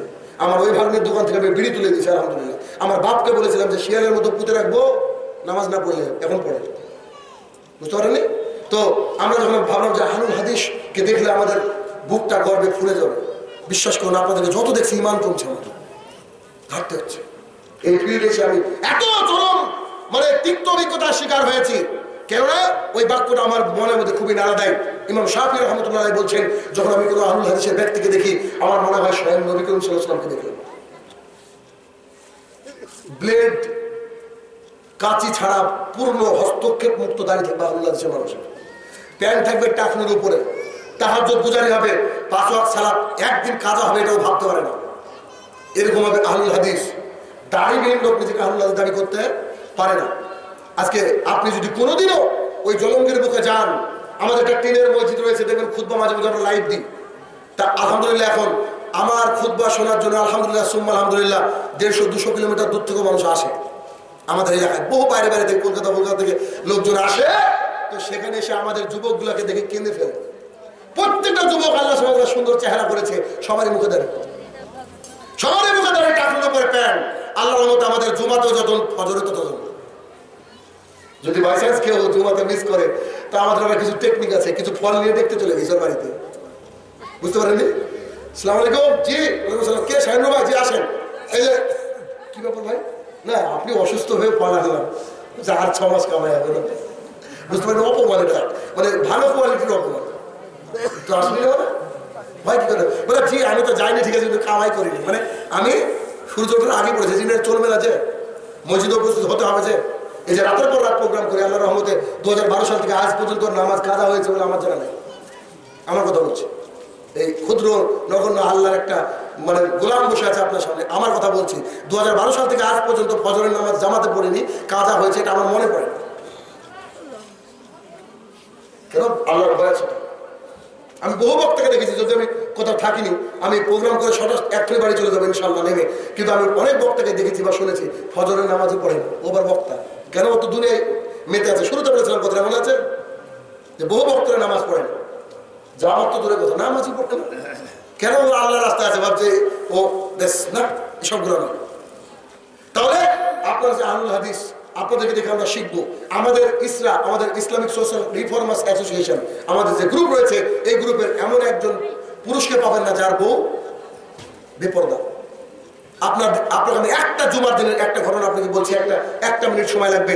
আমি জুমার খুতবা দিচ্ছি, তো আমি খুতবা দিলে লোকজন আটে না, বাইরে প্রচুর মানুষ হয়ে যায়। খুতবা দিচ্ছি, মুহাম্মদ সাল্লাল্লাহু আলাইহি ওয়াসাল্লামের শেষ অবস্থা বয়ান করছি, শেষ বর্ণনা করছি। তো মুহাম্মদ সাল্লাল্লাহু আলাইহি ওয়াসাল্লাম আয়েশা রাদিয়াল্লাহু তাআলার উরুনের উপরে মাথা দিয়ে শুয়ে আছে।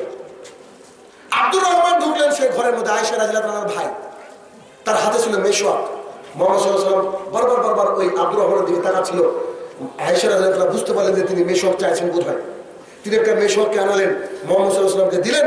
তো মেশওয়াকটা নিয়ে মুহাম্মদ সাল্লাল্লাহু আলাইহি ওয়াসাল্লাম চিবোতে পারছিলেন না। আয়েশা রাদিয়াল্লাহু তাআলা মেশওয়াকটাকে চিবিয়ে দিলেন। চিবানোর পরে মুহাম্মদ সাল্লাল্লাহু আলাইহি ওয়াসাল্লামকে দিলেন। তিনি মেশওয়াক করতে করতে পৃথিবীর মায়া ত্যাগ করলেন। তার মানে মুহাম্মদ সাল্লাল্লাহু আলাইহি ওয়াসাল্লামের সর্বজীবনের সর্বশেষ আমল হচ্ছে মেশওয়াক। এই বাক্যটা আমি বলেছি। বাড়ি চলে গিয়েছি, যেহেতু আমার বাড়িতে এখন আমার বাড়ির সাথে মসজিদ একটা, যেটা আমার গ্রামে করেছি। 2-3 ঘর রেখেছে, বাইরে থেকে লোকজন আসে, আমার স্কুলের স্টুডেন্টরা থাকলে ভরে যায়। বাদ বাকি আমাদের এক কাতার, সবসময় এক কাতার। আমাদের তো বাইরের লোক নাই, বুঝতে পারছেন বাড়ি। আর আমি যে মসজিদের কথা বলছি টিনের, ওটা আমার বাড়ি থেকে 3 কিলোমিটার দূরে জলঙ্গিতে, যেখানে আমি রাহুল একসাথে নামাজ পড়ি। তো সেই মসজিদে যখন আমি আসরে বাজারে আসলাম, আসরের সালাত আদায় করতে বাজারে যখন আসছি, শুধু আমি বাদ দিয়ে সবারই হাতে আমি মেশওয়াক দেখলাম। বুঝতে পারেন কথাটা? আমি তো অজু করে বাড়ি থেকে গেছি। আমি আমার মোটামুটি আমি আবার একই করে একটা কথা বলি যে আমি হচ্ছে আবু হানিফা, আপনার এই আবু হানিফা ছোট হয়। আমার বন্ধুদের মধ্যে বলি, কেন?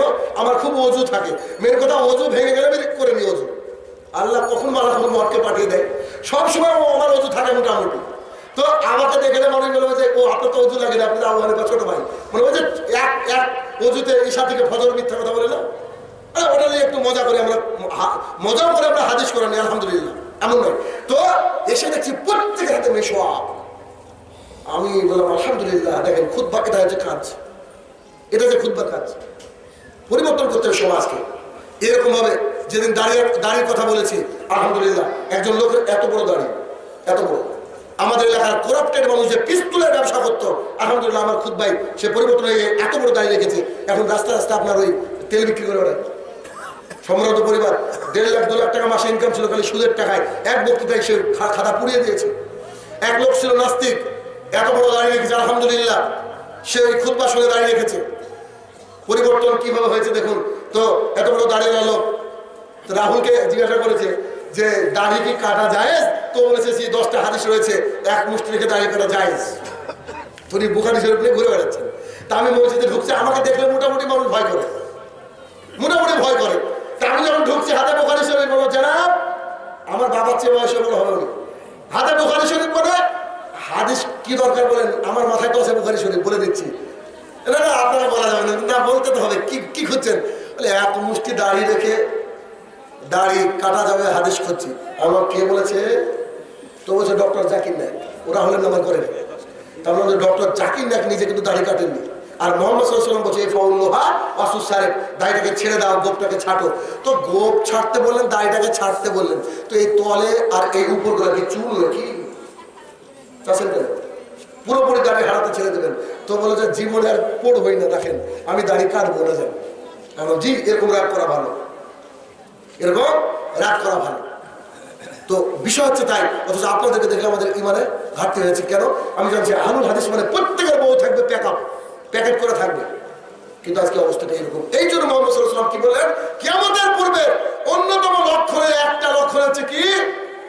মহিলারা বেপরদা থাকবে, জিনা বেড়ে যাবে চারিদিকে। আপনার স্ত্রী যে বেপরদা চলে, ও যে দিন রাত জিনা করছে, দলিল আবু হুরায়রা রাদিয়াল্লাহু তাআলা বলেন রাসূল সাল্লাল্লাহু আলাইহি ওয়াসাল্লাম বলেছেন চোখের জেনা হচ্ছে চোখ দিয়ে দেখা, অন্তরের জেনা হচ্ছে অন্তর দিয়ে কল্পনা করা, কানের জেনা কান দিয়ে শোনা, পায়ের জেনা ওইদিকে ধাবিত হওয়া, হাতের জেনা হাত দিয়ে স্পর্শ করা। জি, এগুলো শুধু জেনার জেনা। আপনার মেয়ে এত শিক্ষিত নারী, রাস্তা দিয়ে হাতে কেন? ওর বাপ তো জীবিত। আবার আস্তে গিয়ে দেখলাম, যেটা দেখলাম আমার মেজাজ খারাপ হয়ে যায়। দেখেন একটু দলিল দিয়ে কথা বলি। আয়েশা রাদিয়াল্লাহু আনহা বলছেন আমি দোলনায় বসে দোল খেলছি, আমার বিয়ে হয়েছে, তো আমাকে ডাকলো, ডেকে দেখছিলাম আমাকে গোসল করে দিয়ে সাজাচ্ছে। কেন? তো মুহাম্মদ সাল্লাল্লাহু আলাইহি ওয়াসাল্লাম তোর বিয়ে হয়েছে, আজকে তোর বাসর রাত। আমি তো অল্প বয়স্কা ছিলাম, তো মুহাম্মদ সাল্লাল্লাহু আলাইহি ওয়াসাল্লামের সাথে বিয়ে হয়েছে, আমার বাসর রাত, আমাকে সাজতে হবে। তো এখান থেকে পেলাম যে বিয়ের রাতে মেয়েরা সাজে। তো কয়েকটা মহিলাকে দেখলাম যে এত সেজে খেতে, ওর কি বাসর রাত নাকি আজকে? বুঝতে পারেন আমার কথা?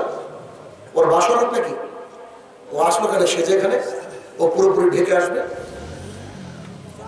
নোমান ইবনে বাশির রাদিয়াল্লাহু তাআলা বলেন, আবু সাঈদ খুদরি রাদিয়াল্লাহু তাআলা বলেন রাসূল সাল্লাল্লাহু আলাইহি সাল্লাম বলেছেন যে মহিলারা হচ্ছে গোপন বস্তু। এটা ইবনে উমর রাদিয়াল্লাহু তাআলা বর্ণনা করেছেন, ইবনে মাসউদ রাদিয়াল্লাহু তাআলা বর্ণনা করেছেন। বলছে যে মহিলারা হচ্ছে গোপন বস্তু, যখন সে বাইরে যায় শয়তান তাকে উদ্বুদ্ধ করে, জি তুমি এভাবে ঢেকে ঢুকে যাচ্ছ না, ভালো লাগছে না, আরে মডার্ন যাবো না, সো একটু মডার্ন হও, চুলগুলাকে একটু ছেড়ে দাও, ওড়নাটাকে ছেড়ে দাও, তারপরে যাও। তারপরে ওই মহিলা যায়, ও মহিলা না, ওটা শয়তান, ও শয়তান, ও সামনে দিয়ে যাচ্ছে, হচ্ছে শয়তান। মহিলা হতে হবে কেমন করে? আবু হুরায়রা রাদিয়াল্লাহু তাআলা বলেন রাসূল সাল্লাল্লাহু আলাইহি ওয়াসাল্লাম বলেছেন যে রাসূল সাল্লাল্লাহু আলাইহি ওয়াসাল্লাম বসে আছেন, আবু হুরায়রা রাদিয়াল্লাহু তাআলা বলছেন যে জিবরাইল আলাইহিস সালাতু ওয়াস সালাম মুহাম্মদ সাল্লাল্লাহু আলাইহি ওয়াসাল্লামের পাশে বসে বলছে, এই মুহাম্মদ সাল্লাল্লাহু আলাইহি ওয়াসাল্লাম শুনেন? বলে জি বলেন। ওই যে দেখছেন আপনার স্ত্রী খাদিজা আসছে? বলে জি দেখছি। তো হাতে রয়েছে খাবার আর কিছু পানি, তো তাকে একটু বলেন আল্লাহ সুবহানাহু ওয়া তাআলা একটা সুসংবাদ দিয়েছে। সুসংবাদ কি? তো বলছে সুসংবাদ হচ্ছে আল্লাহ তার জন্য জান্নাতে একটা ঘর নির্মাণ করেছে, যেখানে দুঃখ কষ্ট হই হুল্লোড় কিচ্ছু থাকবে না। কার জন্য? খাদিজা রাদিয়াল্লাহু আনহার জন্য। কেন? মহিষী নারী। আল্লাহ বলছেন যে তোমার কাছ থেকে মহিলাদের কাছে কিছু চাইতে হলে কি করতে হবে? বাইরে থেকে চাইতে হবে। মহিলারা কারো সাথে ফোনে কথা বলে নরম সুরে বলবে না।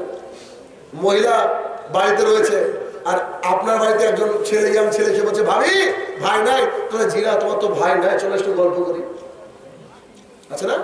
তারপরে আবার দুলা ভাই ফ্যাক্টর আছে এলাকায়, দেখবেন আরে শিক্ষিত মানুষ আর বাপ বলে মাস্টার ডিগ্রি পাস, মাস্টারি করে হাই স্কুলে হেডমাস্টার, অমক তমকে মাদ্রাসার মুদাররিস। তো করেছে কি, যে বাড়িতে দুলা ভাই এসেছে তখন ছোট মেয়েটাকে বলছে শ্যামলী তোর দুলা ভাইটা খুব বোরিং হচ্ছে, যাকে একটু সময় দে।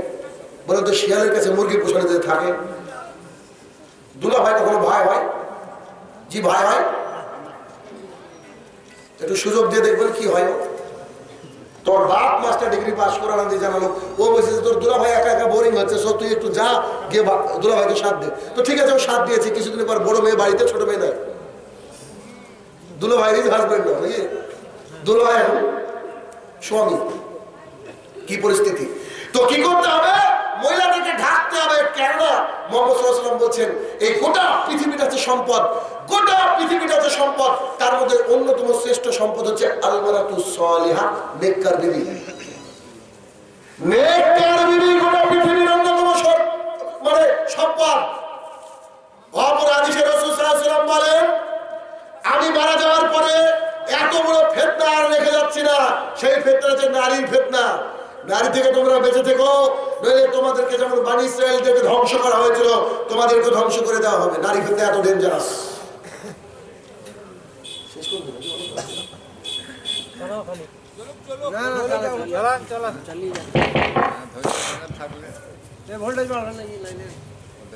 যাই হোক, আপনাদেরকে ফজরের নামাজ পড়তে হবে। এতক্ষণ কি শুনলেন? আমার যে কথাগুলো শুনলেন, আপনি আমার এই যে কয়েক হয়তো 20-30-40টা হাদিস শুনেছেন, কয়েকটা আয়াত শুনেছেন, আপনি যদি তো আপনি যদি 5টা মেনে চলতে পারেন, 5টা, তো আপনার লাইফ সার্থক। সবগুলো একসাথে নিয়ে ও শাহিনুর রহমান খুব দারুণ কথা বললো রে, গ্যাস লাইট নাই তো গেছে ব্রিজ ধরা, এই কথা বললে তো হবে না। হবে কি আমাকে ফোন করে বলতে হবে জনাব বিড়ি ছেড়ে দিয়েছে আপনার কথা শুনে। এরপরেও কি বিড়ি খাওয়া যায়? এটা বন্ধনের এটাই লাস্ট কিস্তি। এই প্যান্ডেল তলে বলেছি আল্লাহ আর যেন বন্ধন নিতে না হয়, এটা বলা উচিত আমাদেরকে। যাই হোক, আর কথা বাড়াচ্ছি না, কেননা সবাইকে ফজরের সালাত আদায় করতে হবে, ওটা জরুরি, ওটা জরুরি। এই পৃথিবীর মুখে সবচেয়ে বড় লোক মানুষের নাম কি বলেন তো? সবচেয়ে কোটিপতি এখন বর্তমানে কি? এক নম্বরে মুকেশ আম্বানি, আমাদের দেশের এটা। তো ভারতবর্ষের সবচেয়ে কোটিপতি সবচেয়ে বড় লোক মানুষকে মুকেশ আম্বানি। মুহাম্মদ সাল্লাল্লাহু আলাইহি ওয়াসাল্লাম বলছেন যে ব্যক্তি ফজরের সালাতের পূর্বে 2 রাকাত সুন্নত সালাত আদায় করলো, ও পৃথিবীতে যা আছে সব বিক্রি করলে যা ওর চেয়ে বেশি সম্পদ ও পেল। বুঝতে পারেন? মুকেশ আম্বানির বাপ শাহিনুর রহমান, আপনি ওর বাপ। কেননা আপনি ফজরের 2 রাকাত সালাত যদি আদায় করেন তো মুকেশ আম্বানির ডবল কোটিপতি, আপনি মাল্টি মিলিয়নার। তাহলে ফজরের 2 রাকাত সালাত জরুরি, ওটা খালি সুন্নত পড়া হয়েছে। এবার আরে ফরজ যেটা থাকলে আলহামদুলিল্লাহ। এই জন্য প্রোগ্রামগুলো করলে আমি ছোট আপনাদের কাছে ছোট মানুষের সাজেশন টাইপের দিচ্ছি, প্রোগ্রাম 11টার উপরে প্রোগ্রাম নিয়ে যাবেন না, এই ট্র্যাডিশনটাকে নষ্ট করুন। ওই জন্য সারা রাত আমাকে আস্তে আস্তে মিনিমাম 10 জনের উপরে ফোন করেছে ডেট দেওয়ার জন্য। আমার ডেট ফাঁকা, ডেট দিচ্ছি না, আমি এই জলসা করি না, কারণ এ দিয়ে সমাজ পরিবর্তন হচ্ছে না। মানে ঢুলতে বাড়ি যাচ্ছে, কি বলো শাহিনুর রহমান, মনে তো না। আপনি 11টার মধ্যে যদি প্রোগ্রাম আপনি ক্লোজ করতে পারেন, 12টার মধ্যে ইনশাল্লাহ ঘুমিয়ে গেলে ফজরেও চালা পাবে, দেখবেন সুন্দর সমাজ পরিবেশ ভালো হবে। বাদ বাকি এভাবে প্রোগ্রাম করে ক্ষতি, আপনি একটু ভেবে দেখবেন, একটু ভেবে দেখবেন আপনি। এই জন্য এই ধরনের প্রোগ্রাম আমি করছি না। আপনার দিনাজপুরে আস্তে আস্তে মাথা খারাপ হয়ে যায়। আমার 350 কিলোমিটার রাস্তা, আমাকে প্রতিদিন আসতে হয়, কেননা আমার প্রতিদিন ফিরতে, আমার স্কুল আছে, আমার কোচিং সেন্টার আছে, আমাকে যেতে হয়। আর আমার তো এরকম না যে একবার আসলাম আমি একসাথে 1 লাখ টাকা নিয়ে চলে গেলাম 2-4টি প্রোগ্রাম করে, যেটা ওটা আমার দ্বারা সম্ভব নয়, কারণ আমার সংসার চলে আমার মেহনতের টাকা দিয়ে। অতএব আপনারা চেষ্টা করবেন এই দোকানটা যেন না বসে। আর এই 11টার মধ্যে বা 11:30 হলো যদি প্রোগ্রামটাকে শেষ করতে পারেন, দেখবেন আপনি সব দিক দিয়ে কামিয়াবি হাসিল করবেন, আমার বিশ্বাস। কারণ আমরা দেখছি। আর অন্যতম একটা প্ল্যাটফর্ম ভালো পরিবর্তন হওয়ার জায়গা আছে জুমার খুতবা। একটা টপিক নিয়ে আলেম সাহেব আলোচনা করবে, দেখবেন জীবন পরিবর্তন হবে ইনশাআল্লাহ। তো এতক্ষণ যা শুনলাম, আল্লাহ সুবহানাহু ওয়া তাআলা আমাদের সবাইকে মানার তৌফিক আতা করুন, সকলে আল্লাহুম্মা আমিন। আমাদের মধ্যে যারা অসুস্থ হয়েছে আল্লাহ যেন শিফা দান করে, আল্লাহুম্মা আমিন। আমাদের মধ্যে যারা কবরের তলে সাহিত্য জানে না কি হাল রয়েছে, হে আমার প্রতিপালক, তারা দোয়ার মহতাজ, তাদেরকে তুমি ক্ষমা করে দাও, আল্লাহুম্মা আমিন। হে আমার প্রতিপালক, ডক্টর জাকির নায়েক আলমাদুল্লাহ সাইদি আমারও যেন সর্বমহিমায় গোটা বিশ্ব জুড়ে দাওয়াতের কাজ করতে পারে, তার তৌফিক আতা করো, আল্লাহুম্মা আমিন। হে আমার প্রতিপালক, বর্তমান সময় করোনা ভাইরাসের কারণে আজকে মহামারী সৃষ্টি হয়েছে, এই মহামারী থেকে আমাদেরকে তুমি মুক্ত রাখো, আল্লাহুম্মা আমিন। হে আমার প্রতিপালক, জানি না সামনে দিনে কোন সরকার আসবে, আমাদের জন্য যদি পরীক্ষা হয় তাহলে পরীক্ষায় উত্তীর্ণ হওয়ার মতো তৌফিক আতা করো, আল্লাহুম্মা আমিন। হে আমার প্রতিপালক, এই মসজিদের উন্নতি করবে জলসা, এই মসজিদকে ভালোবেসে যেন আমরা এই পৃথিবীর মায়া ত্যাগ করতে পারি, তার সুব্যবস্থা তুমি করে দেবো, আল্লাহুম্মা আমিন। সর্বোপরি যারা জলসার আয়োজন করেছে তারা যেন আজকে থেকে 5 ওয়াক্ত সালাত তারা আদায় করতে পারে, সেই তৌফিক আতা করো, আল্লাহুম্মা আমিন। আসসালামু আলাইকুম ওয়া রাহমাতুল্লাহি ওয়া বারাকাতুহু।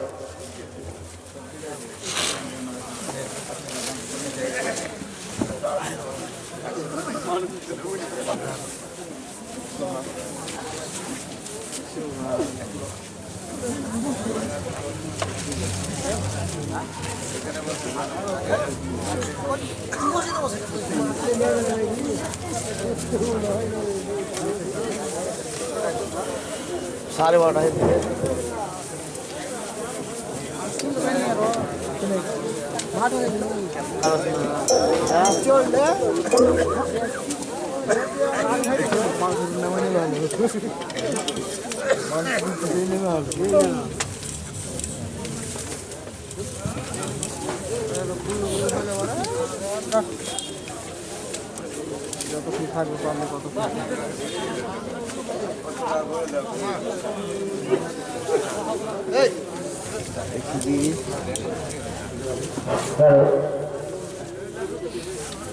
আপনাদের সামনে যে হিসাবটা বলছি সেই হিসাবটা মানে